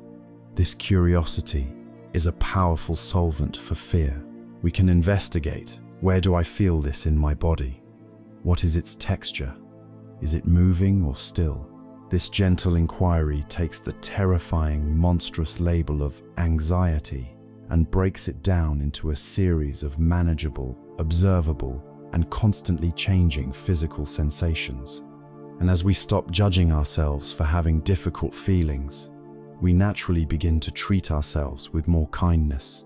We see that feeling sad or afraid or jealous is not a personal failing. It is a part of the universal human condition. We are not alone in our experience. This realization that our struggles are shared is the fertile ground from which a genuine self-compassion can begin to blossom. And as we stop judging ourselves so harshly, we will find, without any extra effort, that we become less judgmental of others. We become more patient, more understanding, and more able to see the humanity in people, even when we disagree with them. To drop the gavel is to unburden ourselves from the exhausting role of being our own prosecutor, judge, and jury. It is the radical act of letting our experience be what it is, without needing it to be different, and without condemning it for being what it is. This is the pathway to creating a truly peaceful inner environment. As we cultivate this spacious, non-judgmental awareness, something remarkable begins to happen. The cool, impartial space of the witness begins to be suffused with a gentle warmth. A tenderness begins to arise, especially in the face of our own pain and imperfections. This tender quality of the heart has a name. It is compassion, and it is to this healing warmth that we now turn. We have journeyed through several crucial stages of inner cultivation. We have found our anchor in the breath. We have learned to see our thoughts as clouds. We have investigated the illusory nature of the self. We have embraced impermanence. We have understood clinging as the root of suffering. We have returned to the present moment. We have practiced acceptance, and we have learned to drop the gavel of the inner judge. Each of these steps creates a quality of spacious, cool, and clear awareness.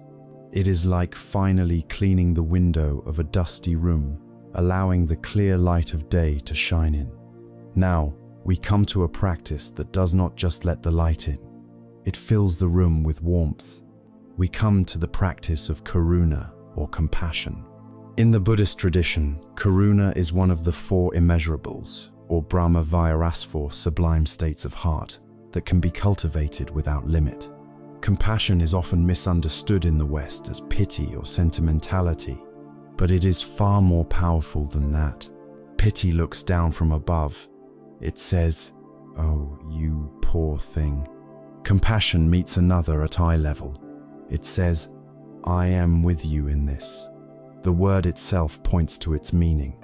Come means with, and passion means suffering. It is the ability to be with suffering, your own or another's, without being overwhelmed. It is the heart's natural response to seeing pain, a trembling resonance with that pain, coupled with the sincere wish for that pain to be eased. It is the courage to stay present when things are difficult, infused with the warmth of care. For so many of us, especially those caught in the web of overthinking, there is a profound deficit in this area. We may be experts at offering compassion to our friends, our family, even strangers. But when we turn our gaze inward, the landscape changes. We are often our own harshest critics, our own most relentless tormentors. We hold ourselves to impossible standards, and when we inevitably fall short, the voice of the inner judge that we just discussed unleashes a torrent of criticism. The habit of overthinking, especially the rumination on past mistakes and the anxious rehearsal of future scenarios, is a direct symptom of this lack of self-compassion. We believe, on some deep level, that if we just beat ourselves up enough, we will finally become worthy. We operate under the delusion that self-flagellation is the path to self-improvement, but it is not. It is the path to anxiety, depression, and chronic fear. There is a deeply moving story from the life of the Buddha that reveals the true nature of compassion. In one of the monasteries, a monk had contracted a terrible illness. Some texts say it was dysentery, others a disfiguring skin disease. He was so afflicted that his body was covered in sores and filth, and the smell was unbearable. The other monks, overcome with their own aversion and disgust, had completely neglected him. He was left to lie alone in his own waste, suffering terribly and on the verge of death. The Buddha, while walking through the monastery, heard the monk's faint groans. He went to the hut and saw the pitiful state the man was in. He asked the other monks, "Why has no one cared for this brother?" They confessed their aversion, admitting they could not bear to be near him. The Buddha's response was not a lecture, but an act of profound compassion. He gently admonished them, saying, "Brothers, you have no mother or father here to care for you. If you do not care for one another, who will?" Then, the fully enlightened one, the teacher of gods and humans, knelt down. He had Ananda, his attendant, fetch water, and with his own hands, the Buddha began to gently wash the sick monk's diseased body. He cleaned his soiled robes, changed his bedding, and made him comfortable, speaking to him with words of comfort and solace. After he had finished, he gathered the monastic community and delivered a timeless teaching. He said, "Whoever wishes to attend to me, the Buddha, let him attend to the sick and the suffering." Within each of us, there is this sick monk. It is the part of us that is wounded, anxious, ashamed, or broken. It is the part that we find repulsive, the part we neglect out of our own fear and aversion. It is the part of ourselves we have exiled. The practice of karuna, of self-compassion, is the practice of becoming our own Buddha. It is the willingness to turn toward these suffering parts of ourselves, to kneel down, and to gently care for them. It is the sacred act of washing our own wounds with the warm water of kindness. Let us engage in this practice right now. I invite you to find a comfortable posture. Gently close your eyes. The first step is to connect with a place of suffering in your own life. Please don't choose your biggest trauma. Choose something manageable: current stress, a feeling of inadequacy, a chronic worry. Just allow that feeling to be present. Now, see if you can locate this feeling in your body. Does it feel like a tightness in your chest, a knot in your stomach, a heaviness in your shoulders? Just notice where it lives. The next step is to offer a gesture of physical comfort. This is not just symbolic. It activates the caregiving system in our mammalian brain. You might place a hand gently over your heart, or you might place both hands on your belly. You could even cradle your face in your hands, as a loving parent would a child. This simple act of touch sends a powerful signal of safety and care to your nervous system. Now, from this place, we can begin to offer ourselves phrases of kindness and compassion. Silently repeat these phrases, letting them be a soft whisper in your heart. You don't have to force any particular feeling. The power is in the sincere intention. You might say to yourself, "May I be kind to myself in this moment. May I hold my own pain with tenderness. May I be safe and protected. May I be free from this suffering." Breathe with these phrases. Let them be a gentle balm for your heart. Another powerful way to access this state is to think of a dear friend. Imagine your closest friend came to you with this exact same problem, this same pain you are feeling. What would your immediate response be? What would your tone of voice be like? How would you look at them? You would likely meet them with warmth, with reassurance, with kindness. You would say, "You are not alone. I am here with you. This is so difficult, and you are being so strong." Now, see if you can offer that same voice, that same quality of friendship to yourself. There is often a fear that self-compassion is a form of weakness or self-indulgence, that it will lead to laziness. But all the evidence shows the opposite. Self-criticism activates our threat defense system, leading to fear, avoidance, and a shutdown of our learning centers. Self-compassion, on the other hand, activates our caregiving and affiliation system, creating a sense of safety and trust.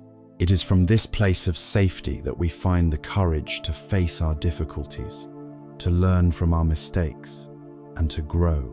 True change comes not from a place of self-hatred, but from a place of self-acceptance and care. Karuna, compassion, is the warmth that thaws the frozen parts of our hearts. It is the practice of becoming our own ally, our own dearest friend. It dismantles the harsh inner critic that fuels our overthinking and replaces it with a voice of unwavering support and gentle encouragement. As we learn to hold our own suffering with this tender awareness, a beautiful transformation begins to occur. We start to realize that our pain or fear, our anxiety, our grief is not just my personal isolated pain. It is the pain of being human. We see that our own heart aches with the same longings that ache in every other heart. This profound realization of our shared humanity dissolves the illusion of a separate, lonely self and opens us up to a vast and healing sense of connection with all of life. It is the gateway to understanding the wisdom of interbeing. We have warmed the spaciousness of our minds with the gentle sun of self-compassion, learning to tend to our own suffering as the Buddha tended to the sick monk. This practice of karuna does something remarkable. As we hold our own pain with kindness, we begin to realize that this pain is not exclusively mine. The anxiety we feel, the fear of not being good enough, the sorrow of loss, these are not personal failings. They are threads in the vast, shared tapestry of human experience. When we touch our own suffering with compassion, we are simultaneously touching the suffering of all beings. This realization is the doorway out of the lonely prison of the self and into the boundless, interconnected reality described by one of the most profound insights of Buddhist wisdom, the teaching of interbeing. The Vietnamese Zen master Thich Nhat Hanh coined the English word interbeing to convey the ancient teaching of Paticcasamuppada, or dependent origination. It is the simple but world-changing truth that nothing exists by itself. Everything in the universe exists only in relation to everything else. To be is always to interbe. To illustrate this, Thay often used the simple example of a sheet of paper. I invite you to join me in this contemplation. Imagine you are holding a single empty sheet of paper in your hands. On the surface, it appears to be a separate, solid object. But let us look more deeply. With the eyes of interbeing, can we see a cloud floating in this sheet of paper? Without a cloud, there can be no rain. Without rain, the trees cannot grow. And without trees, we cannot make paper. So the cloud is undeniably present in the paper. If we remove the cloud, the paper cannot exist. Now let us look again. Can we see the sunshine? Of course. The sunshine is essential for the tree's photosynthesis. The sunshine is in the paper, and the logger who cut the tree down his presence is also here. We can see his hands, his sweat. We can see the wheat that became the bread he ate for his breakfast, and the farmer who grew the wheat. We can see the logger's parents, and their parents stretching back through time. We can see the earth, the minerals in the soil, the river that carried the logs to the mill. We can see the person who designed the machinery, the person who sold the paper, the person who wrote the idea for this very contemplation. If we continue to look with these eyes, we will see the entire cosmos, in all its majesty and intricacy, held within this single sheet of paper. The paper is empty of one thing, a separate, independent self, but it is full of everything else. The paper inter is with the cloud. The cloud inter is with the sun. We inter are with the paper. Now, let us turn this powerful lens of inspection upon our own suffering, upon the storm of our overthinking. Let us take a feeling of anxiety. On the surface, it feels intensely personal. It is my anxiety. But let us look more deeply. Can we see our parents in our anxiety? Can we see the worries they carried, the ways they spoke about the world, the fears they may have unconsciously transmitted to us? Their anxiety inter is with ours. Can we see our society in our anxiety? The economic pressures, the constant comparison culture fueled by social media, the news cycles that thrive on fear, all of these things are present in our feeling of anxiety. Our culture inter is with our anxiety. Can we see our ancestors in our anxiety? The genetic predispositions, the inherited traumas, the survival instincts passed down through countless generations, they are all here. When we see this, the entire story changes. Our anxiety is no longer a personal failure, a sign that there is something wrong with me. It is a collective creation. It is a knot tied by countless threads of cause and condition, stretching through our family, our society, and our evolutionary history. To realize this is to feel a great burden lift from our shoulders. The shame dissolves. The self-blame evaporates. We are not a broken, isolated machine. We are a nexus, a point of intersection in a vast web of life, experiencing a universal human condition. We are not alone in this. The ancient Mahayana Buddhist tradition offers a beautiful and powerful metaphor for this interconnected reality. It is the image of Indra's net, or in Vietnamese, lưới day thick. Imagine a vast cosmic net that stretches to infinity in all directions. At every single node where the threads of the net cross, there hangs a single, perfectly clear, multifaceted jewel. The magic of this net is that if you were to look closely into the polished surface of any one jewel, you would see reflected in it every other jewel in the entire infinite net. Each jewel contains and reflects all the others. What is more, anything that happens to a single jewel is instantly reflected throughout the whole net. A flicker of light in one jewel is shared by all. A shadow passing over one jewel darkens the entire expanse. Each of us is a jewel in this magnificent net. Our lives are not separate events, but are constantly reflecting and being reflected by the lives of all others. There is no true separation. The healing we do for ourselves, the peace we cultivate in our own heart jewel, is a gift to the entire net. The compassion we offer to our own suffering sends a vibration of healing to all beings. This is not just a lofty philosophy, it is a daily practice. We can practice seeing into being everywhere. When you eat a piece of fruit, take a moment to see the sun, the rain, the earth, the farmer, the truck driver, all present in that single bite. This transforms eating from a mechanical act into a moment of profound gratitude and connection. When you look at another person, Practice seeing beyond the surface-level personality. See their own private struggles and hopes, which are so similar to your own. See their parents and ancestors within them. See the societal forces that have shaped them. When you encounter someone you find difficult, practice seeing the causes and conditions that have led them to act as they do. This does not mean condoning harmful behavior. It means replacing reactive anger with a more spacious and wise understanding, which allows for a more effective response.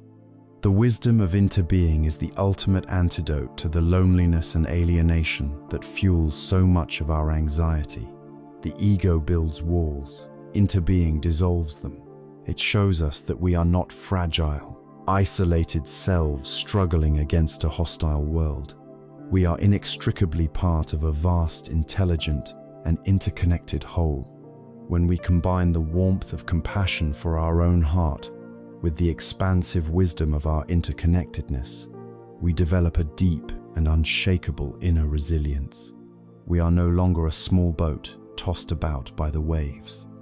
We begin to feel ourselves as the entire ocean.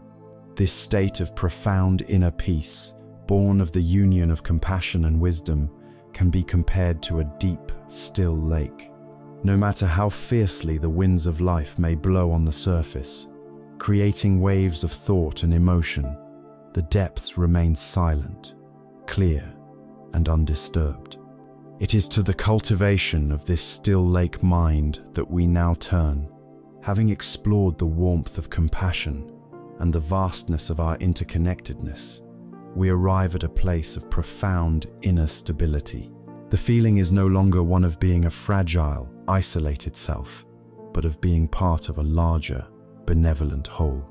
From this ground of compassionate wisdom, we can now learn to cultivate a quality of mind that is both a refuge and a source of deep insight, the still lake mind. This is one of the most powerful and poetic metaphors for the goal of our meditative practice. Imagine your mind is a lake. For most of us, most of the time, this lake is in a state of agitation. The winds of desire and aversion, of fear and hope, of memory and fantasy, are constantly blowing across its surface. These winds create waves, the relentless waves of our thoughts and emotions. When the lake is choppy and turbulent, the water becomes murky, its sediment churned up from the bottom. In this state, the lake's surface can reflect nothing with any clarity. It shows only a broken, distorted, and chaotic image of the sky above. This is the overthinking mind. It is a mind so agitated by its own activity that it cannot see reality clearly. What then do we mean by stillness? It is essential to understand that the goal is not to create a mind that is completely devoid of thought, an unnatural and dead state. A healthy lake is never entirely without movement.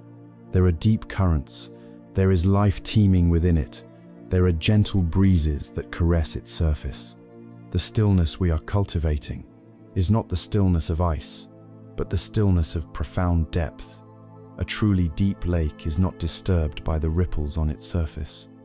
The waves can come and go, the wind can blow, but the great body of water in the depths remains silent, unmoved, and clear. To cultivate a still lake mind is to deepen our awareness to such a point that we are no longer thrown into turmoil by every passing thought. The surface activity no longer has the power to churn up the mud from the bottom. This is the difference between a shallow, reactive mind and a deep, contemplative one. The beauty of this stillness is revealed in what it makes possible. When the winds of grasping and resisting finally subside, the waves of thought naturally grow smaller.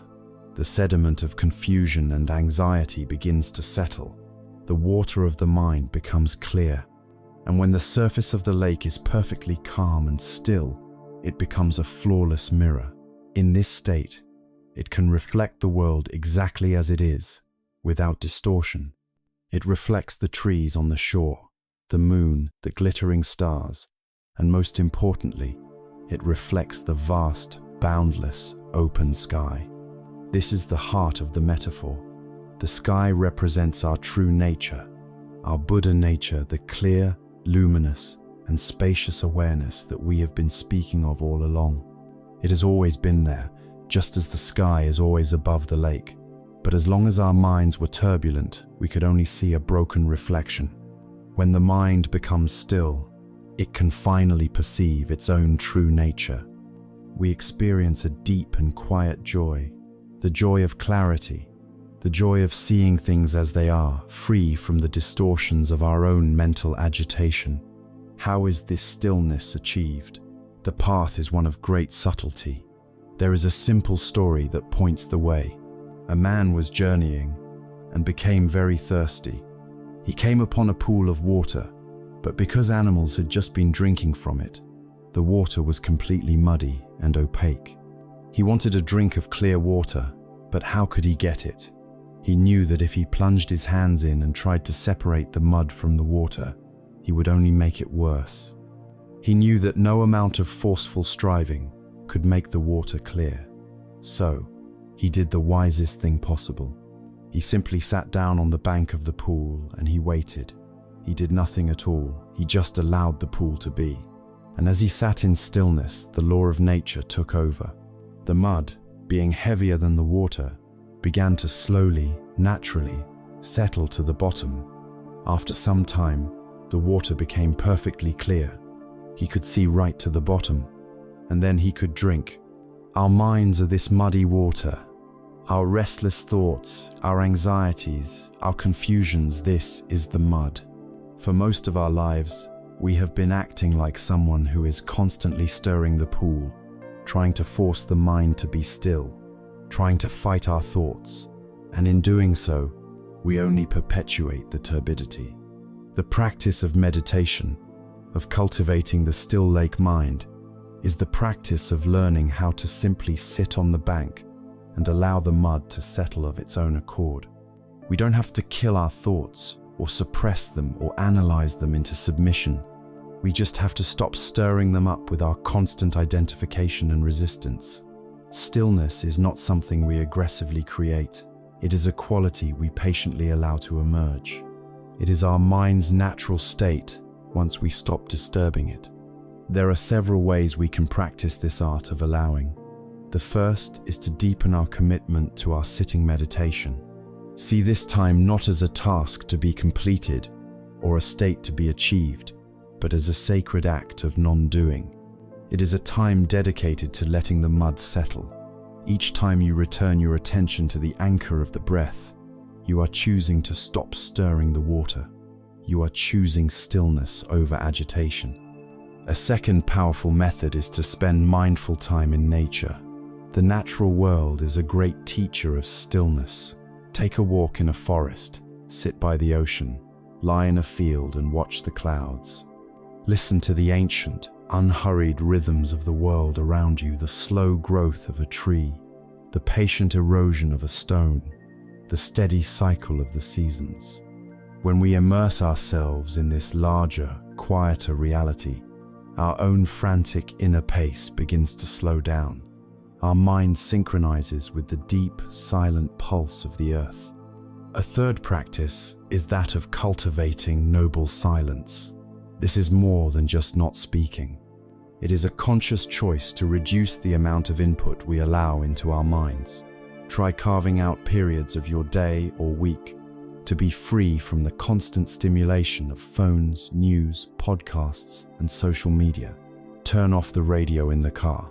Sit in your home without the television on. In this outer silence, you create the conditions for inner silence to be noticed. At first it may feel uncomfortable, as the inner chatter seems to get louder. But if you can stay with it, you will begin to hear something deeper, beneath the noise. You will begin to hear the silence that has been there all along. The still lake mind is not some exotic, far-off goal. It is our birthright. It is the peace that resides in our own depths, waiting patiently for us to stop churning the surface. By practicing this gentle art of allowing, of non-doing, of letting the mud settle, we can all come home to this state of clarity, peace, and profound stillness. And when the water of the lake becomes exceptionally clear and still, another kind of seeing becomes possible. We can not only see the perfect reflection of the sky on the surface, we can begin to see through the surface into the very nature of the water itself. We can start to perceive that the waves are not separate from the water. A wave is simply the water expressing itself in a certain way, for a certain time. This direct perception of the non-dual nature of reality is the gateway to one of the most liberating wisdoms of the Buddhist path. It leads us to the very heart of reality, to the understanding of what is called sunyata, or emptiness. We have rested in the practice of the still lake mind, allowing the turbulent mud of our thinking to settle, revealing a state of natural clarity and peace. From this profound stillness, a deeper seeing becomes possible. We can now look not just at the surface of the lake, but through it, to investigate the very nature of the water itself and the waves that dance upon it. This inquiry leads us to the heart of Mahayana Buddhist wisdom, to a concept that is at once the most challenging and the most liberating. It is the teaching of sunyata, or emptiness. Before we proceed, it is absolutely crucial to clear away a common and serious misunderstanding. The word emptiness can sound frightening. It can conjure images of a cold, black void, of nothingness, of annihilation. But this is not at all what sunyata means in a Buddhist context. In fact, it is the precise opposite. Sunyata does not mean non-existence. It means the absence of a separate, independent, and permanent existence. It means that things are empty of a solid, isolated self. This is a direct and profound extension of the teaching of interbeing. A thing is empty of a separate self precisely because it is full of the entire universe. The most famous and concise expression of this wisdom is found in the Heart Sutra, the Batnan Tamkin.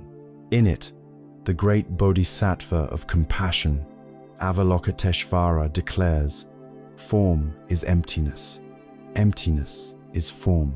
Form is not other than emptiness. Emptiness is not other than form." This can sound like a baffling philosophical riddle. How can something be both itself and its opposite? The key to unlocking this profound statement lies in a simple, natural metaphor: the relationship between a wave and the ocean. Let us contemplate a wave. A wave has a distinct form. It has a beginning. It rises to a peak. It curls, and it dissolves back into the sea. It has characteristics. It can be small and gentle, or huge and powerful. This is what the sutra calls form. But let us ask a simple question. What is the wave truly made of? Is there any wave substance to be found? Number. The wave is made entirely of water. If you take the water away, the wave vanishes. There is no wave separate from the water.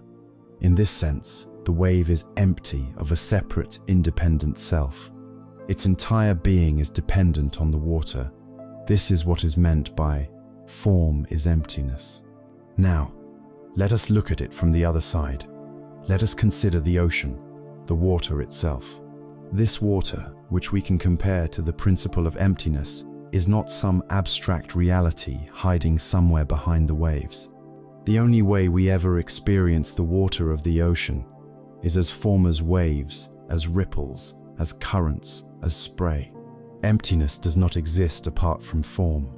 It is constantly expressing itself as form moment by moment. The water manifests as the wave. This is what is meant by emptiness is form. The wave and the water are not two separate things. They are two dimensions of a single reality. The wave is simply the ocean in motion, in expression, for a time. Let us bring this liberating insight to our own direct experience. Our body, our feelings, our perceptions, and especially our thoughts. These are all forms. They are the waves. They arise, they have a certain character, and they pass away. And what is their essential nature? What are they made of?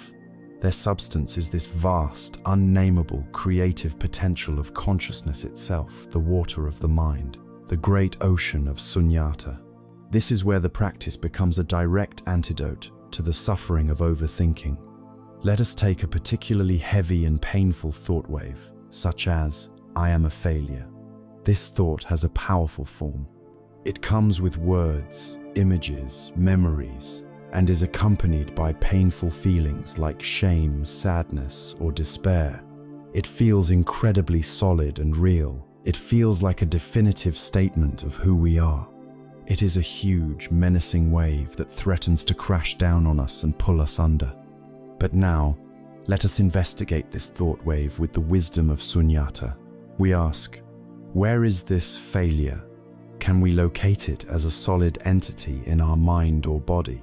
Can we find a permanent, unchanging core of failureness that defines our entire being? When we look closely, we cannot.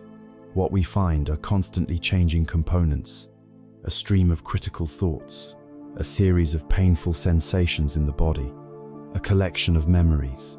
The thought, "I am a failure," is completely empty of a real, solid, independent self called failure. It is a temporary mental event, a wave that has arisen due to a multitude of causes and conditions, perhaps a specific mistake we made, mixed with our past conditioning, our current mood, and our level of physical energy. The moment we can see this, the moment we realize that this terrifying thought wave is in fact empty of any solid reality, its power over us evaporates.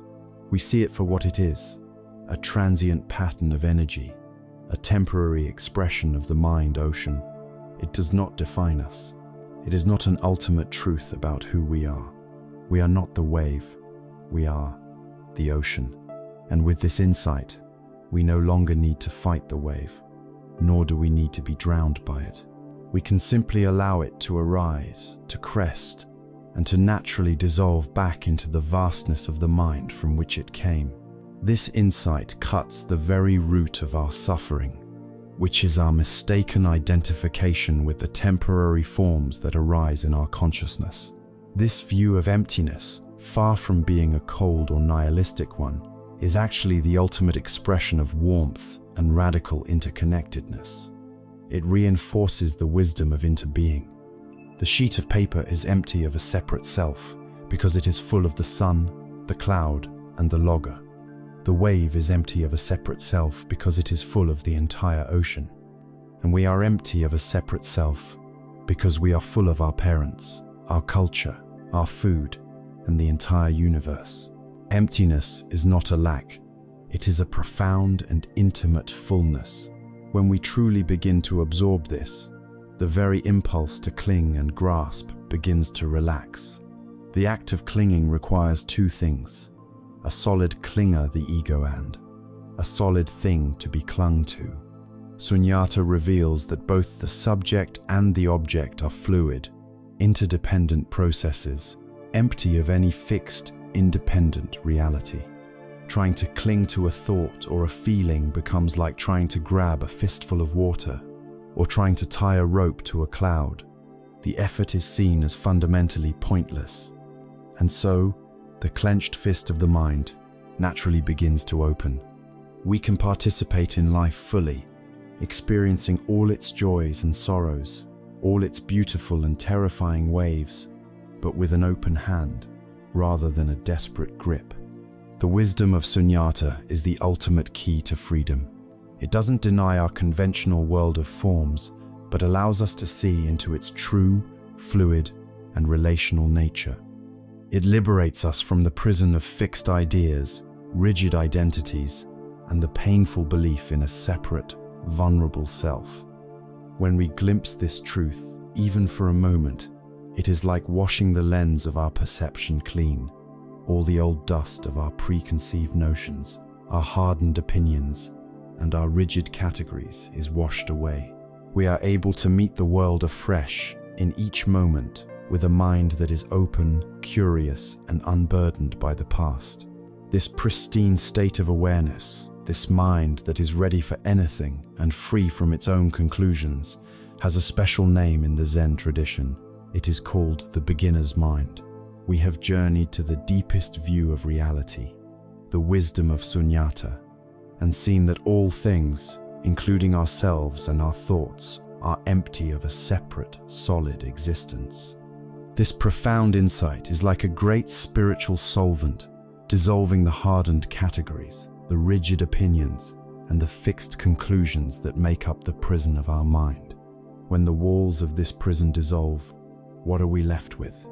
We are left with a mind that is pristine, open, spacious, and utterly fresh. We are left with a state of being that the Zen tradition calls Shoshin, or the beginner's mind. The great Japanese Zen master Shunryu Suzuki, who was instrumental in bringing Zen to the West, famously said, "In the beginner's mind there are many possibilities, but in the expert's mind there are few." This simple statement holds a universe of wisdom about the nature of overthinking and the path to freedom. For most of our lives, we operate from the expert mind. The expert mind is a mind that is full. It is full of past experiences, full of opinions, full of judgments, full of information and conclusions. When it encounters a new person or a new situation, it doesn't see what is actually there. Instead, it sees its own projection. It immediately filters the raw data of the present moment through the thick, colored lens of its past. It says, "Oh, I've seen this before. I know this type of person. This is how this will end." The expert mind is closed, rigid, and predictable. It is the source of our prejudices, our cynicism, and our stale, repetitive thought patterns. Overthinking is the constant, restless activity of this expert mind, endlessly rearranging the old furniture in the same cluttered room. The beginner's mind, on the other hand, is the mind of a young child seeing the ocean for the very first time. It is a mind that is empty and therefore open. It is filled with awe, with wonder, and with a vibrant curiosity. The beginner's mind is not afraid to say the three most powerful words in any spiritual practice: "I don't know." This is not a statement of ignorance, but a statement of profound wisdom and humility. It is the willingness to let go of our need to be the one who knows, and to simply be present with the mystery of the moment as it unfolds. Because it is not limited by the conclusions of the past, the beginner's mind sees possibilities everywhere. There is a classic Zen story that perfectly illustrates the predicament of the expert mind.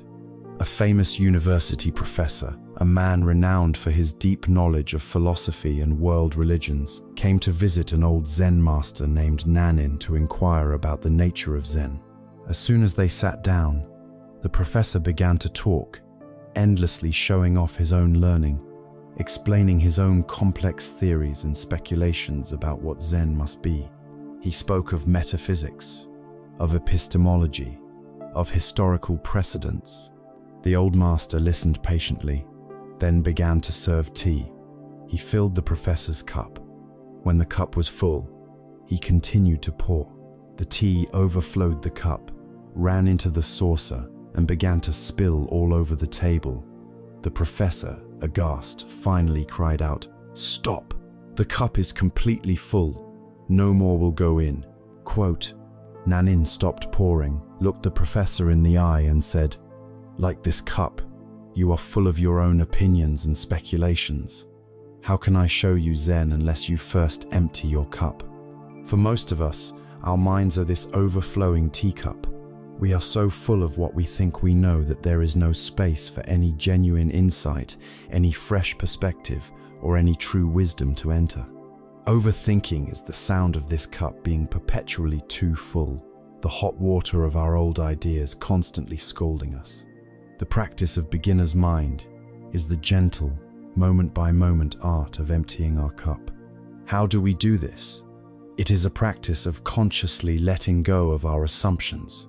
When you are faced with a familiar problem at work, one you think you've seen 100 times, pause. take a breath, and consciously adopt the "I don't know" mind. Ask yourself, what if I let go of everything I think I know about this situation? What might I be missing? What new possibility could emerge if I look with fresh eyes? We can practice this with our senses. The next time you drink your morning coffee or tea, try to taste it as if you have never tasted it before. Let go of the label coffee. Just experience the raw sensations, the warmth, the bitterness, the aroma, the texture. The next time you listen to a favorite piece of music, listen as if for the first time. You may hear harmonies, instruments, or a depth of feeling that your expert mind had long since filtered out. The next time you look at the face of your partner, your child, or a close friend, try to let go of the fixed image you hold of them in your mind. See the person who is actually sitting before you right now in this moment. See the tiny changes, the flicker of emotion in their eyes, the uniqueness of this present moment that will never come again. This is not a practice of becoming foolish or forgetting what we have learned. It is the practice of creating the conditions for true intelligence to function. The expert mind, trapped in its own loops, can only reshuffle old data. It cannot have a truly original insight. The beginner's mind, because it is open, spacious, and not attached to being right, creates the space for what Zen calls Kenshoa, direct glimpse of the nature of reality. It is a flash of understanding that comes not from analysis, but from direct, unmediated seeing.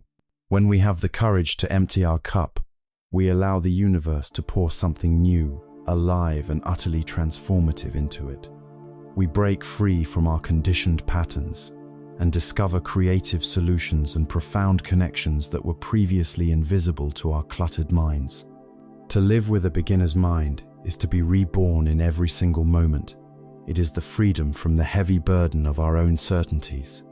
It allows us to meet life not as a problem to be solved or a test to be passed, but as an adventure to be lived, a mystery to be explored. It is the perfect antidote to the weariness and cynicism that comes from a mind that thinks it has seen it all. And when we begin to approach the world with this fresh, open, and undefended awareness, something important starts to happen. We become incredibly sensitive to the flow of life. We begin to notice, with startling clarity, that every action, every word, and even every thought has a consequence. It creates a ripple that spreads out into the world and eventually comes back to us. This direct seeing of the intricate web of cause and effect, made possible by the clarity of our beginner's mind, is the true foundation for a wise and compassionate understanding of the law of karma. With the fresh, open perspective of a beginner's mind, we begin to see the world with a new clarity. We are no longer so trapped in our own stories and conclusions. And from this clear vantage point, we start to notice a fundamental law of nature operating in every moment of our lives. We see that every action, every word, and even every thought is like a stone dropped into a still lake. It creates ripples. It has consequences. It sets in motion a chain of cause and effect. This is the universal law of karma. Now, the word karma is widely known, but it is also widely and deeply misunderstood. It is often imagined as a kind of cosmic accounting system, a system of divine reward and punishment meted out by an external judge. Or it is seen as a form of inescapable fate, a destiny that was written for us long ago. In the Buddhist understanding, karma is neither of these things. The word karma in Sanskrit simply means action or deed. The law of karma is nothing more mysterious than the law of cause and effect applied to our actions. It is as natural and impersonal as the law of gravity. It simply states that our actions have consequences. If you plant a mango seed, you will not get an apple tree. The seeds you plant determine the fruit you will harvest. Wholesome actions, born of kindness and wisdom, lead to happy and peaceful results. Unwholesome actions, born of greed, hatred, and confusion, lead to painful and unfortunate results. But the Buddha's teaching on karma goes much deeper, and this is where it becomes a powerful tool for understanding and freeing ourselves from the habit of overthinking. For the Buddha, the most important and potent aspect of any action was not the physical deed itself, but the mental factor that preceded it. This is the factor of cetana, a Pali word that means volition, intention, or will. The Buddha famously declared, "It is volition, O monks, that I call karma. For having willed, one then acts through body, speech, or mind." This shifts the entire focus of our spiritual life from the outer world to the inner world. The true field of karma is not what we do, but the state of our mind as we do it. Imagine you are walking and you accidentally step on an insect. Now imagine deliberately finding an insect and crushing it with your foot. The external action is similar, but the intention, the cetana, is worlds apart. The first carries a very light karmic trace. The second, born of an intention to harm, plants a heavy, unwholesome seed in the mind. A person who donates to a charity out of a genuine desire to help others creates a beautiful karmic pattern. A person who donates the same amount of money primarily to enhance their own reputation and appear virtuous creates a very different, more complicated pattern. The quality of our intention is everything. With this understanding, we can now see the mind of the overthinker in a new light. It is a karmic factory, operating 24 hours a day, constantly producing seeds that will ripen in our future. When we are lost in overthinking, we are not just passively enduring unpleasant thoughts. We are actively engaging in mental action. We are performing karma. Consider the act of ruminating on a past resentment. You replay a conversation where you felt wronged. You feel the flush of anger. You imagine all the things you should have said. Each time you run this mental movie, you are not just remembering. You are actively watering the seed of ill will in your own heart. You are performing the mental karma of anger. This conditions your mind to become more easily angered in the future, to see slights and injustices everywhere. You are, with your own thoughts, creating a more anger-prone self. Consider the act of anxious worry. You spin out elaborate, detailed scenarios of future disaster. You feel the fear in your body. You imagine the pain of loss or failure. Each of these loops is a mental action, a performance of the karma of fear. You are actively training your mind to perceive the world as a dangerous and threatening place. You are diligently creating a future self who is more anxious and less resilient. Every unwholesome thought, when indulged and repeated, becomes a groove in the record of our consciousness, making it more likely that the needle will fall into that same groove again and again. There is a simple and beautiful metaphor for this process: the potter at the wheel. Imagine your mind stream, your consciousness, is a soft, formless lump of clay on a spinning potter's wheel. The clay is pliable, ready to be shaped. Your hands are your intention, your cetana. Every moment, with every thought you entertain, your hands are on the clay. A thought of kindness, a moment of generosity, an intention of forgiveness. These are like a gentle, skillful touch of the potter's hand, shaping the clay into a balanced, beautiful, and useful vessel. A thought of anger, a moment of greed, an intention of jealousy. These are like a clumsy, agitated touch that creates a distortion, a weakness, a crack in the pot. We are, right now, in this very moment, with the quality of our thoughts, shaping the person we will become and the world we will experience tomorrow. This can seem like a frightening responsibility, but it is actually the ultimate message of empowerment.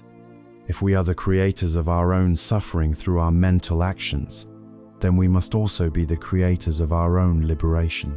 But how do we intervene in a process that seems so automatic and unconscious? The tool, once again, is mindfulness. For the untrained mind, the journey from a feeling to an intention to an action is almost instantaneous. A flicker of irritation arises, the intention to speak a harsh word is formed, and the word is out of our mouth before we even know what happened. Mindfulness practice creates a sacred pause. It inserts a moment of awareness between the stimulus and the response. With mindfulness, we can begin to see the seed of anger as it arises before it has grown into a full-blown intention. We can feel the energy of irritation in our body and recognize it without immediately acting on it. In that precious, mindful gap, we have a choice. We can see the intention to speak a harsh word forming, and we can choose to let it go. We can choose to take a breath. We can choose to respond with kindness or with silence. This is the meaning of true freedom. It is not the freedom to do whatever our impulses dictate. It is the freedom from being a slave to those impulses. We become the conscious potter at the wheel, rather than an unconscious victim of a process we don't understand. Our thoughts, then, are not harmless, private little events. They are potent, creative acts. They are the seeds of our future world. Overthinking is the unconscious practice of planting a garden we do not wish to live in. To awaken from this is to take up the practice of conscious, intentional gardening of the mind.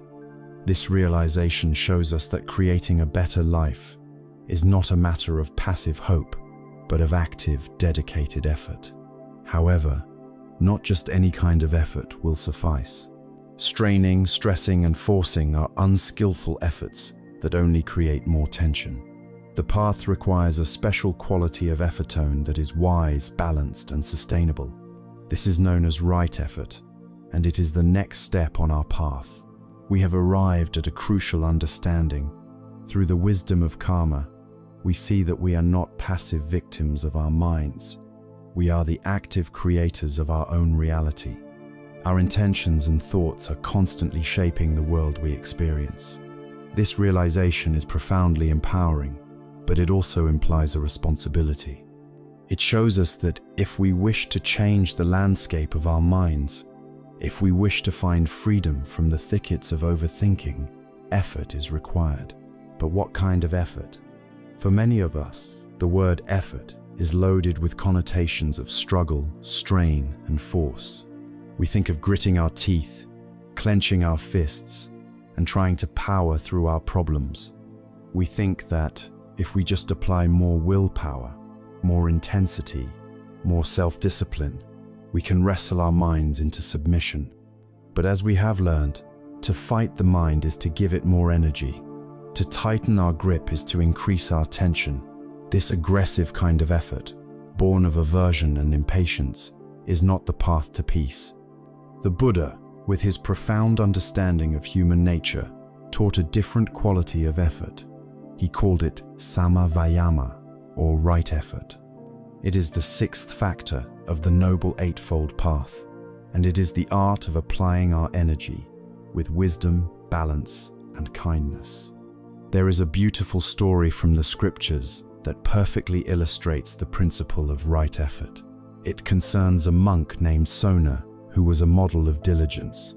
Before becoming a monk, he had been born into a wealthy family and was said to have hair growing on the soles of his feet, a sign of his delicate upbringing. In his spiritual practice, he was fiercely determined. He practiced walking meditation with such intensity and for so long that the soles of his feet cracked and bled, staining the monastery path. Yet, despite this heroic and painful effort, he found his mind was still filled with agitation, and he was making no progress toward liberation. He grew deeply discouraged and began to think that the monastic life was not for him, and that he should return to the life of a householder. The Buddha, with his psychic powers, knew of Sona's discouragement and appeared before him. He knew that in his lay life, Sona had been an accomplished musician, a master of the lute. So the Buddha asked him, "Sona, tell me, when you were a musician, if the strings of your lute were tuned too tightly, Could you produce a beautiful and harmonious sound?" Sona replied, "No, Lord. If the strings were too tight, they would be harsh or they would snap." "Gum." The Buddha then asked, "And if the strings of your lute were too loose, could you produce a beautiful sound?" Sona replied, "No, Lord. If the strings were too loose, they would be dull and make no sound at all." Finally, the Buddha asked, "But what happened, Sona, when the strings of your lute were tuned just right, not too tight and not too loose?" Sona answered, "Then, Lord, the lute was easy to play, and it produced a beautiful, resonant, and melodious sound." Gu Wen. The Buddha then looked at Sona with great kindness and delivered the teaching. "In the very same way, Sona, effort that is too strained and energetic leads to restlessness and agitation, and effort that is too slack and lazy leads to dullness and torpor. Therefore, Sona, you must learn to tune the instrument of your practice. Cultivate an energy that is balanced and a mind that is serene. Find the middle way." This teaching is a guide for all of us. Our spiritual practice is the art of tuning our own instrument. Overthinking is often the result of strings that are far too tight. We are straining, trying too hard to be perfect, to control everything, to solve every problem instantly. Right effort is the gentle, patient, and skillful process of finding the perfect resonancy and energy that is consistent and joyful, not frantic and stressful.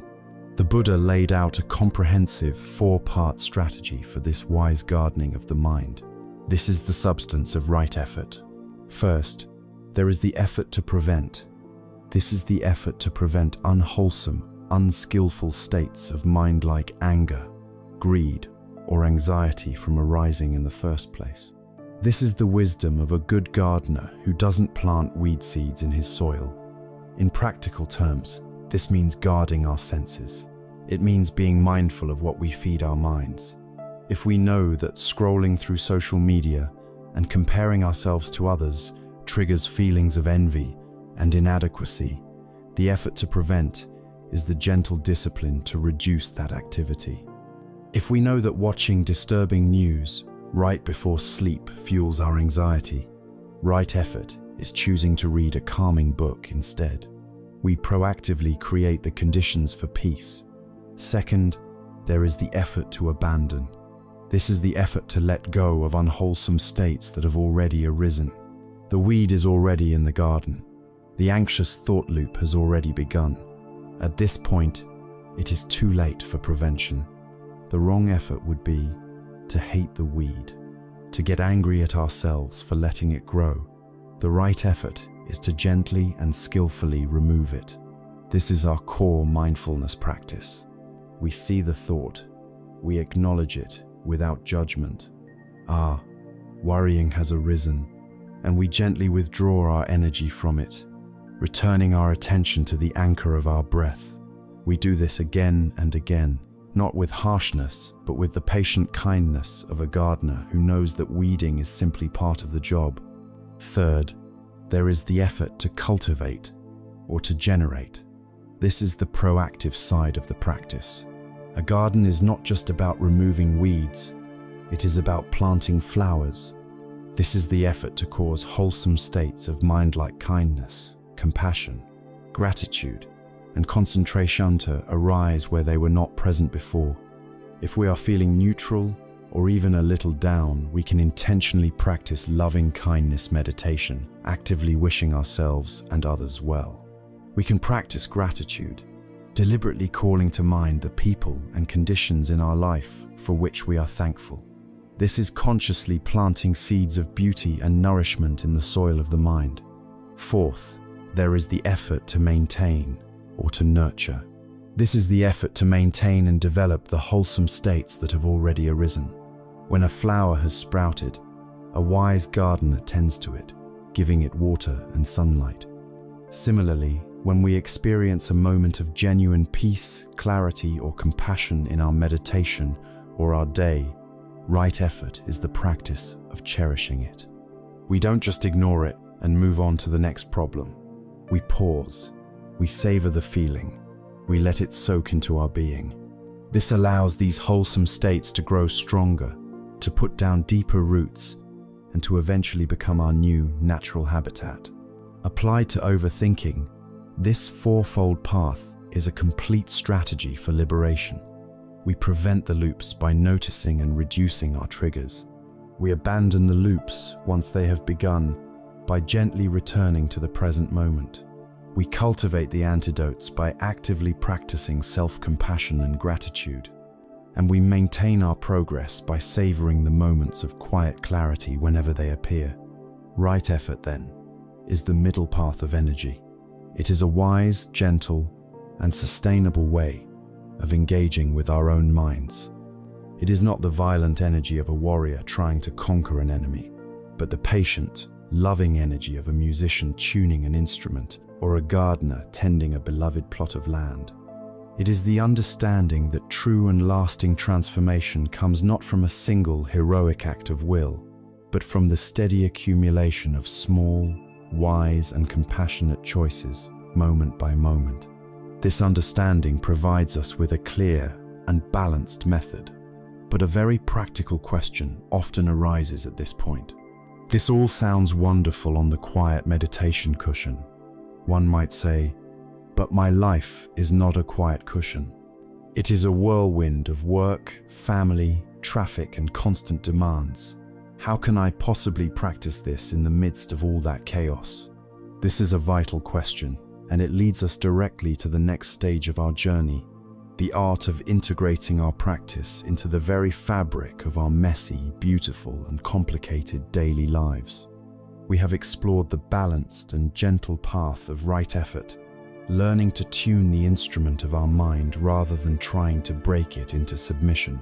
This provides us with a wise and sustainable approach to our inner work. But this immediately raises the most practical of all questions. How can I practice this in my real life? My life is not a silent monastery or a peaceful retreat center. It is a whirlwind of deadlines, family responsibilities, digital distractions, and constant demands. How can I find peace in the middle of all that chaos? This is a vital and honest question, and the Zen tradition offers a beautifully direct and liberating answer. The answer is that you do not need to escape from your life to practice. Your life is the practice. There is a pervasive misunderstanding that meditation is something we do for 20 or 30 minutes on a cushion, a brief respite from the real world, after which we go back to our stressful lives. From this perspective, practice and life are two separate things. The Zen view dissolves this separation. The time we spend in formal meditation is essential, but it is like a musician practicing their scales, or a blacksmith sharpening an axe. It is the preparation. The real concert, the real work of chopping the wood, happens in the midst of our daily activities. The goal is not to become a good meditator. The goal is to become a fully alive and awakened human being. And that can only happen in the very marketplace of our lives. A famous Zen story perfectly encapsulates this truth. A young, earnest seeker travels a great distance to find a renowned Zen master. He finally arrives and asks the master, "Tell me, what was your life like before you attained enlightenment?" The master thinks for a moment and replies, "Before enlightenment, I chopped wood and I carried water." The seeker is a little disappointed, expecting a more dramatic tale of visions and mystical experiences. He presses on. "Well, what is your life like now, after you have attained enlightenment?" The master smiles gently and replies, "After enlightenment, I chop wood and I carry water." The seeker is now completely bewildered. "Then what is the difference?" he asks. "If you do the same things, what has changed?" The master explains, "Before I was enlightened, when I was chopping wood, my mind was not on the chopping. I was thinking about carrying water. I was worrying about what I would have for dinner. My body was here, but my mind was elsewhere. When I was carrying water, I was not feeling the bucket in my hand or the path beneath my feet. I was thinking about how tired I was, or replaying an argument from yesterday. Now, after enlightenment, when I chop wood, I just chop wood. My entire being is in the swing of the axe, the scent of the pine, the fall of the chips. When I carry water, I just carry water. My mind and body are one. I am fully present for the coolness of the well, the weight of the buckets, the rhythm of my steps. The tasks have not changed, but my presence within them has changed completely. This is the heart of the practice in daily life. It is not about changing what we do, but about changing how we do it. We can transform the most mundane and repetitive chores into profound meditations. Let us take the simple act of washing the dishes. As Thich Nhat Hanh taught, we can wash the dishes in order to have clean dishes, in which case we will be annoyed and rushed, seeing the task as an obstacle to get through. Or we can wash the dishes in order to wash the dishes. In this second way, the act itself becomes a meditation. We can feel the warmth of the water on our hands. We can see the iridescent beauty of the soap bubbles. We can hear the sound of the sponge against the plate. We can be fully present for the 10 or 15 minutes it takes, and in doing so, we find a pocket of peace and solidity right in the middle of our kitchen. The chore is transformed into a sanctuary. We can apply this to almost anything. Driving in traffic is a common source of stress and anger, but we can reframe it as an opportunity for practice. Instead of gripping the wheel in frustration and getting lost in angry thoughts, we can feel our hands on the wheel.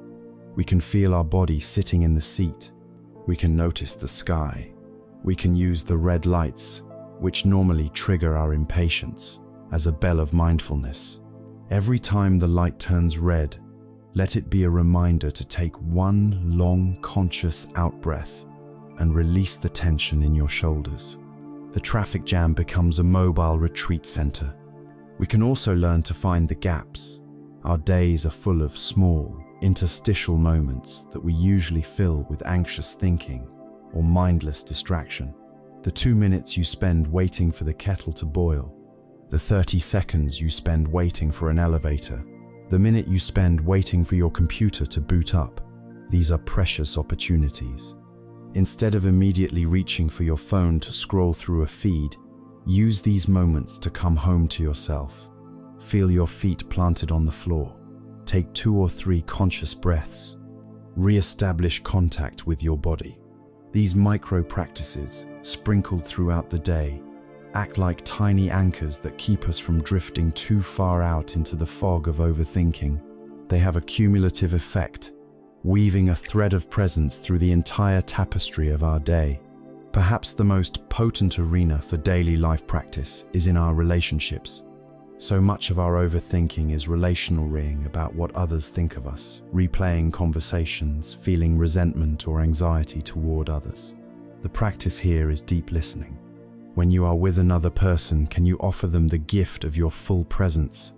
Can you listen without simultaneously formulating your response, without judging their words, without getting lost in your own story? When you truly listen, you are anchored in the present moment. You step out of the self-centered chatter of your own mind and create a genuine connection. This is a profound practice of love and a powerful antidote to social anxiety. The wall we have built between our spiritual practice and our real life is an illusion.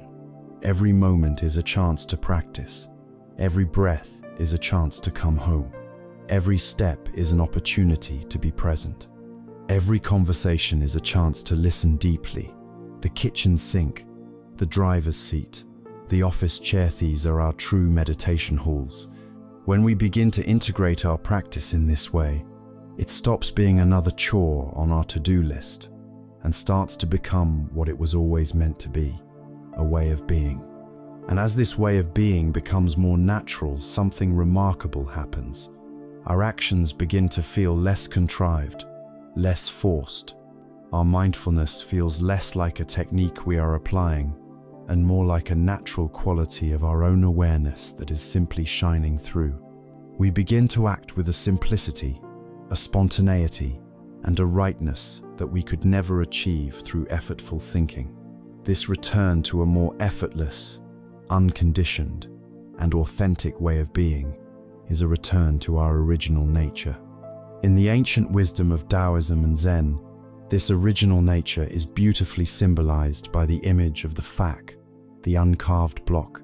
We have explored the path of integrating our practice into the very fabric of our daily lives, transforming mundane chores into sacred acts of presence. As we continue on this path, something remarkable begins to shift. Our practice feels less like a set of techniques we are effortfully doing, and more like a natural quality of being that is simply emerging. Our actions become more spontaneous, more direct, and less burdened by the complex calculations of the anxious mind. We are, in essence, becoming simpler. This simplicity is not something new that we are building. It is a homecoming. It is a return to our original nature, a nature beautifully described in the ancient wisdom of Taoism and Zen by the metaphor of the pu, or the uncarved block. Imagine a block of wood, freshly cut from a great tree. It is whole. It is natural. It holds within it infinite potential. It is not yet a table, a chair, or a statue. It is simply itself, in all its pristine, unworked simplicity. This is the uncarved block. This is the symbol for our own original mind, our innate Buddha nature. It is the state of our consciousness before it was carved up by years of conditioning, education, societal pressure, and personal history. It is the mind that is whole, authentic, and naturally in harmony with the flow of life. Now, consider the mind of the overthinker. This is a mind that has been excessively carved. From a young age, society begins to make its cuts. We are carved with ideas of success and failure, of good and bad, of what we should be and what we must not be. Our family carves us with their hopes and their fears. Our experiences, both joyful and traumatic, carve deep grooves into our consciousness. Over time, we become an incredibly intricate and complex carving.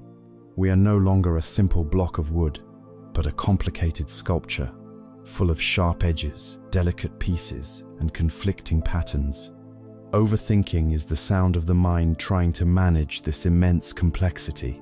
It is the stress of trying to live up to the intricate design we have become, while mourning the loss of the simple wholeness we have forgotten.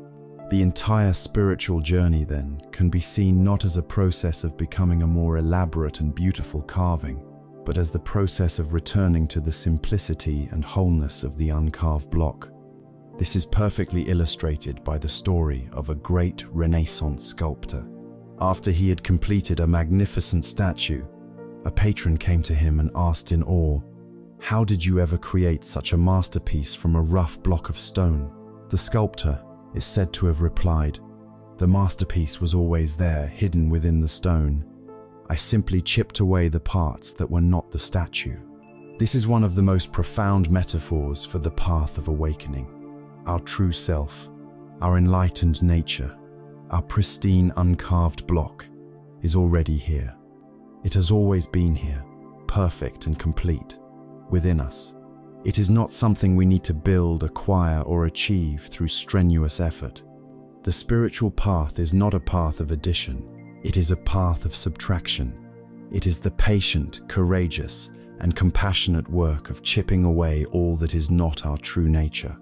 We chip away our conditioned fears, our limiting beliefs, our neurotic habits, our defensive postures, and the endless stories of our ego.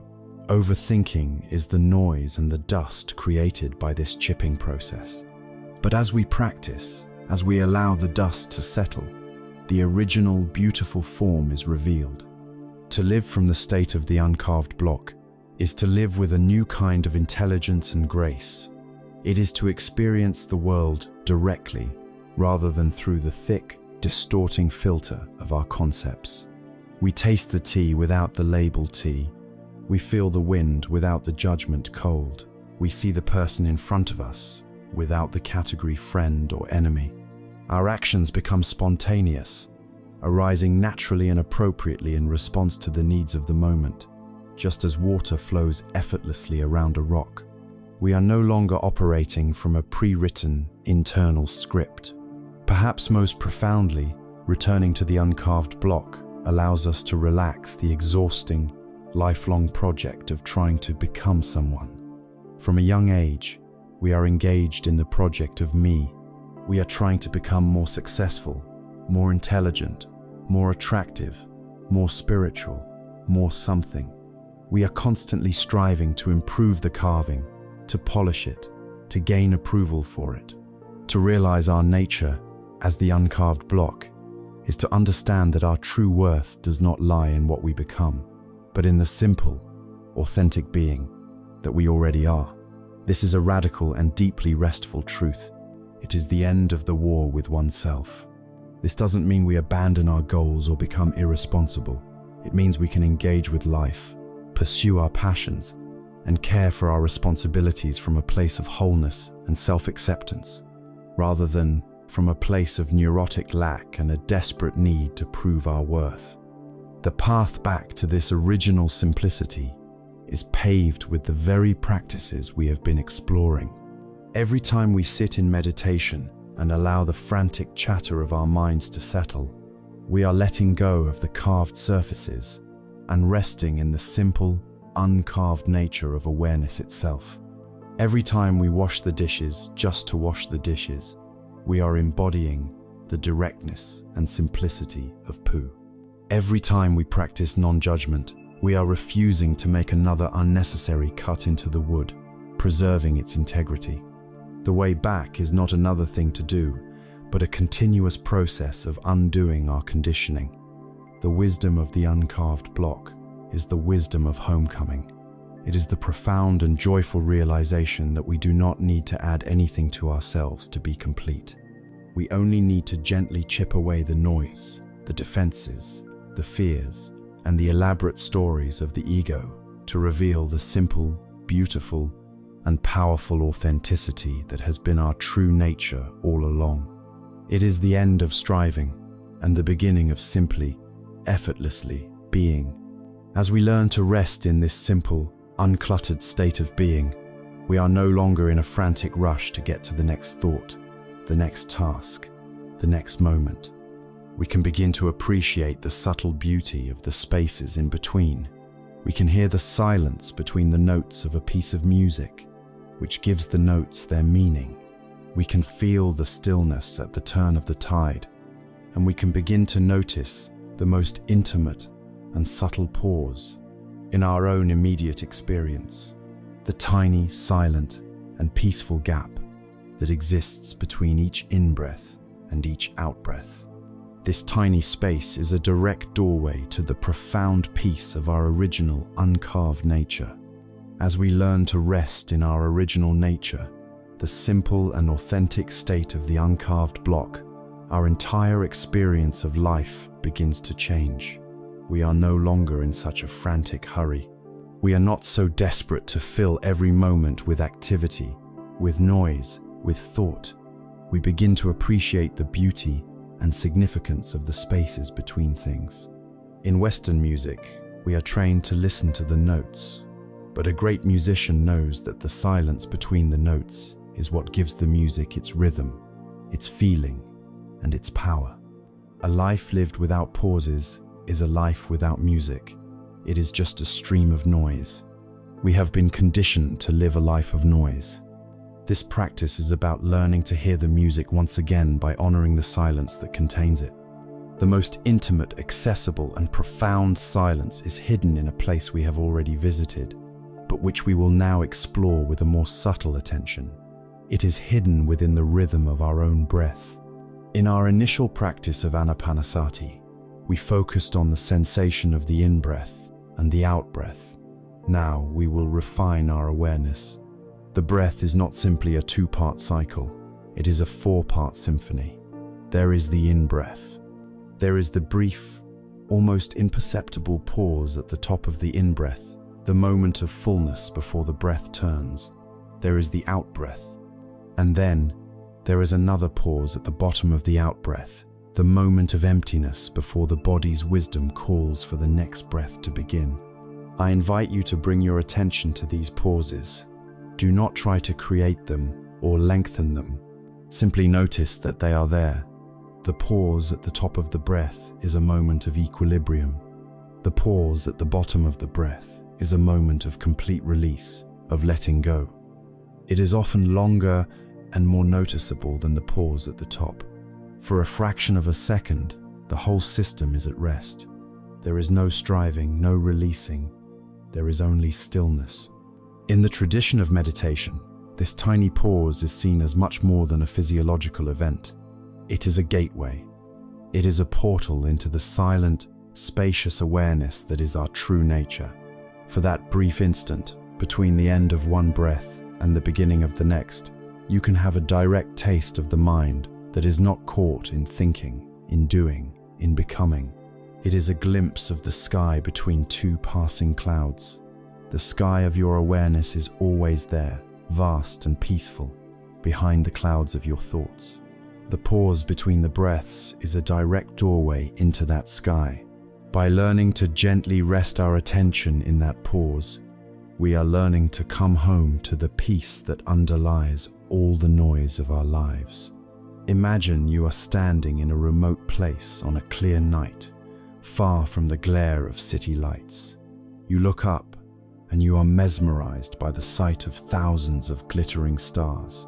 The stars are brilliant, beautiful, and full of energy. They capture your attention. These stars are like the thoughts in our mind. They are bright, active, and endlessly fascinating. We can spend our whole lives just looking at the stars. But now ask yourself a deeper question. What is it that allows the stars to be seen? What is the background against which their light can shine? It is the vast, deep, dark, and utterly silent expanse of space. Without this immense silent emptiness, the light of the stars would be invisible. The silence of space is not the absence of the stars. It is the very context that makes their brilliant display possible. In the same way, the silent, spacious awareness of your mind is not the absence of thoughts. It is the fundamental ground of consciousness that allows thoughts to arise, to be known, and to pass away. When you bring your attention to the pause between your breaths, it is like shifting your focus from a particularly bright constellation and noticing, for the first time, the profound, silent, and mysterious darkness of the space that holds everything. Once you become sensitive to this inner pause, you will start to notice pauses everywhere in your daily life. Our lives are not a solid, unbroken block of activity. They are full of these tiny islands of stillness, but we have been trained to rush past them or to immediately fill them with distraction. Consider your conversations. There is a natural pause after one person has finished speaking and before the other begins. Can you learn to rest in that pause for just 1 second, without feeling the frantic urge to immediately fill it with your own words? In that moment of shared silence, true listening can happen. Consider the transitions in your day. The moment after you hang up the phone, before you open your laptop. The moment you arrive home and park your car before you open the car door. These are natural pauses. Instead of rushing headlong from one task to the next, fueled by the momentum of anxiety, can you consciously inhabit that pause? Can you take one single conscious breath? This simple act can completely change the quality of your day. It prevents the buildup of stress and brings you back to a state of balance. You can find pauses in sound. The moment a loud siren fades into the distance, there is a palpable silence that remains. You can find pauses in your senses. The moment you finish a delicious meal, there is a pause filled with the feeling of satisfaction before the mind starts thinking about what's next. The practice is simply to begin noticing and cherishing these gaps. They are not empty moments to be filled. They are precious moments of refuge, renewal, and remembering. This practice radically reframes our search for peace. Peace is not a distant destination. It is not something you will find after you have solved all your problems, paid off all your debts, and perfected all your relationships. Peace is an ever-present resource. It is here, now, in the space between your thoughts, in the pause between your breaths. When you are feeling overwhelmed by the noise of the world and the noise of your mind, you always have access to this sanctuary. You can always come back to the breath and find the gateway into the stillness that is your true home. You carry this peace within you at all times. To be able to find and rest in this stillness, even for a moment, is the final piece of our training. It is the art of finding the eye of the hurricane. We have learned to be still when the lake is relatively calm. We have learned to notice the small pauses in the rhythm of a normal day. But what happens when a true storm hits? What happens when a great wave of anger or grief or terror sweeps through our being? Can we find a space of awareness even then? The ability to touch this inner stillness, even in the midst of the most powerful emotional storms, is the key to genuine and unshakable freedom. It is this ultimate challenge that we will now turn to face. We have journeyed far. We have learned to find peace in the small, quiet pauses of our day, to touch the stillness that lies between each breath. This practice provides us with a profound sense of refuge and stability. But life, in its boundless and unpredictable nature, does not only present us with gentle breezes. Sooner or later, it will send a hurricane. What happens then? What happens when we are faced not with a minor irritation or a fleeting worry, but with a great, overwhelming wave of emotion? What do we do when we are consumed by intense anger, paralyzed by terror, or drowning in a sea of grief? The goal of our practice is not to build a life where these storms never happen. The goal is to become a skillful and courageous sailor who can navigate these storms with wisdom and an open heart. Our habitual response to an emotional storm is one of two extremes. The first is to be completely capsized by the wave.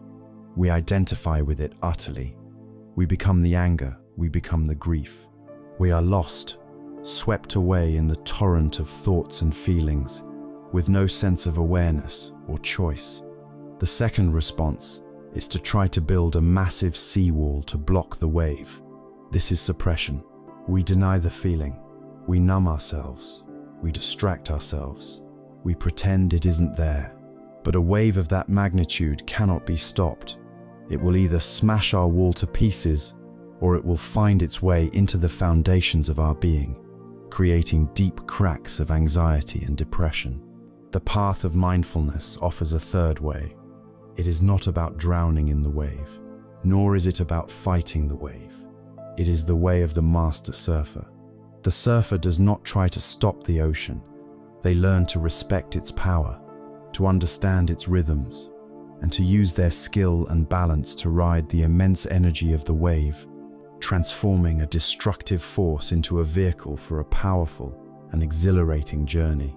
To ride the waves of our emotions is the culmination of all the skills we have been cultivating. The story of the Buddha and the raging elephant, Nalagiri, is a powerful allegory for this inner work. The Buddha's jealous cousin, Devadatta, conspired to have him killed.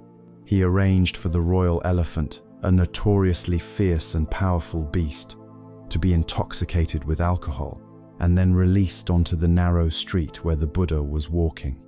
The scene was one of pure chaos. The enraged elephant, trumpeting wildly, charged down the lane, destroying everything in its path, sending terrified citizens scattering for their lives. The Buddha's own disciples panicked, urging him to run. His devoted attendant Ananda, in a brave act of love, stood directly in front of the Buddha to shield him with his own body. The Buddha remained perfectly calm. He gently asked Ananda to step aside. He did not run. He did not prepare to fight. He simply stood his ground, and from the depths of his being, he began to radiate a powerful, unconditional wave of metta, loving kindness, and compassion directly at the charging elephant. As the furious beast entered the field of the Buddha's awareness, a miracle occurred. Its intoxicated rage began to subside. Its pace slowed. Its trunk, which had been raised to strike, slowly lowered. The elephant, now completely calm, walked peacefully to the Buddha, knelt before him, and allowed the Buddha to gently stroke its forehead. In this story, the raging elephant is our own powerful, destructive, emotional energy or blinding rage, our paralyzing fear. Our instinct is to do what the disciples did, run away or try to block it. The Buddha's path is to do what he did, to stand our ground, and to meet the terrifying energy with the unshakable power of a calm, non-resistant, and compassionate awareness. This awareness itself has the power to tame the beast within. To help us practice this in a structured way, the contemporary insight meditation teacher Tara Brach has formulated a beautiful and practical tool, a lifeline in the midst of an emotional storm. It is the acronym RAIN. The R stands for recognize. This is the first crucial step. It is the moment of mindfulness where we wake up from being completely lost in the emotion and simply acknowledge what is happening. We silently name it to ourselves. This is anger. Grief is present. Fear is here. This simple act of recognition creates a tiny sliver of space. It is the beginning of disidentifying from the wave. The A stands for allow. This is the practice of acceptance, applied with great courage right in the heart of the storm. We let the feeling be there. We drop the inner war. We stop telling ourselves, I shouldn't be feeling this. We give the emotion permission to exist, however uncomfortable it is. This is the most difficult step, but it is the one that stops us from pouring more fuel on the fire. We stop fighting the wave, and instead, we turn to face it. The I stands for investigate. This is not a mental analysis of why we are feeling this way. It is a gentle, embodied investigation of what the emotion actually feels like. With a kind curiosity, we bring our attention into our body. What are the raw physical sensations of this anger? Is it a burning heat in the chest, a tightness in the jaw, a surge of energy in the arms? What does this grief feel like? Is it a hollowness in the stomach, a heavy weight on the shoulders, an ache in the throat? By anchoring our awareness in the direct, physical sensations, we pull ourselves out of the powerful looping story that the emotion is telling our mind. We are no longer lost in the drama. We are present with the raw energy. Finally, the N stands for nurture. This is where we bring in the healing warmth of karuna, or self-compassion. Having recognized, allowed, and stayed present with our pain, we now offer ourselves kindness. Just as the Buddha tended to the sick monk, we now tend to the wounded part of ourselves. We might place a hand on our heart, a gesture of profound comfort. We might whisper to ourselves, "This is so hard. It's okay to feel this way. I am here for you. I will not abandon you." We become our own safe harbor in the storm. Practicing RAIN is not just a method for surviving difficult emotions. It is a process of transforming them. When we courageously investigate the raw energy of our anger, we may discover that beneath its fiery surface lies a deep and tender pool of hurt. When we investigate our anxiety, we may find a profound and vulnerable longing for safety. This insight is alchemy. When we can see that our anger is really a cry of pain, our relationship to it changes. We can offer compassion directly to the underlying hurt, and the anger itself begins to lose its destructive charge. The energy of the emotion is not destroyed, it is liberated. The ferocious energy of the raging elephant is transformed into the gentle, devoted strength of the kneeling elephant. To learn to ride the waves of our emotional life is the ultimate expression of our practice. It is the seamless integration of mindfulness, acceptance, non-judgment, and compassion, right when we need them the most. It is not the freedom from feeling our humanity, in all its messy, beautiful, and painful glory. It is the freedom within our feelings. It is the unshakable peace that comes from knowing that no matter how big the wave, the ocean of our awareness is always vast enough to hold it. This marks the culmination of our journey through the practices. We have traveled from the tangled chaos of the monkey mind to the deep stillness of the lake. We have learned to sit on the riverbank of our own consciousness, to understand the nature of the water, and to ride its most powerful currents. Now, all that is left is to gather the wisdom we have found, to look back at the path we have traveled, and to hear the core message that this journey offers to our hearts. We have traveled a great distance together, on a journey not across land or sea, but through the vast and intricate inner landscape of the mind. We began in a familiar place of struggle, caught in the relentless storm of the monkey mind, feeling tossed about by the waves of overthinking. From that place of suffering, we began the gentle work of finding our way home. We discovered an anchor in the simple, reliable rhythm of our own breath, a place of refuge always available to us. From that stable ground, we learned to look up, to see that we are not the passing clouds of our thoughts, but the vast open sky in which they appear.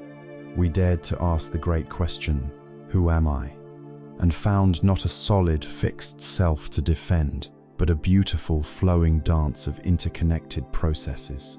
We confronted the universal truth of impermanence, not as a source of sorrow, but as a gateway to freedom from clinging. We located the root of our suffering in our own resistance to what is, and we discovered the miracle of the present moment as the only place where life and peace can be found. We learned to say yes to our experience, to drop the heavy gavel of judgment, and to warm the landscape of our minds with the gentle sun of self-compassion.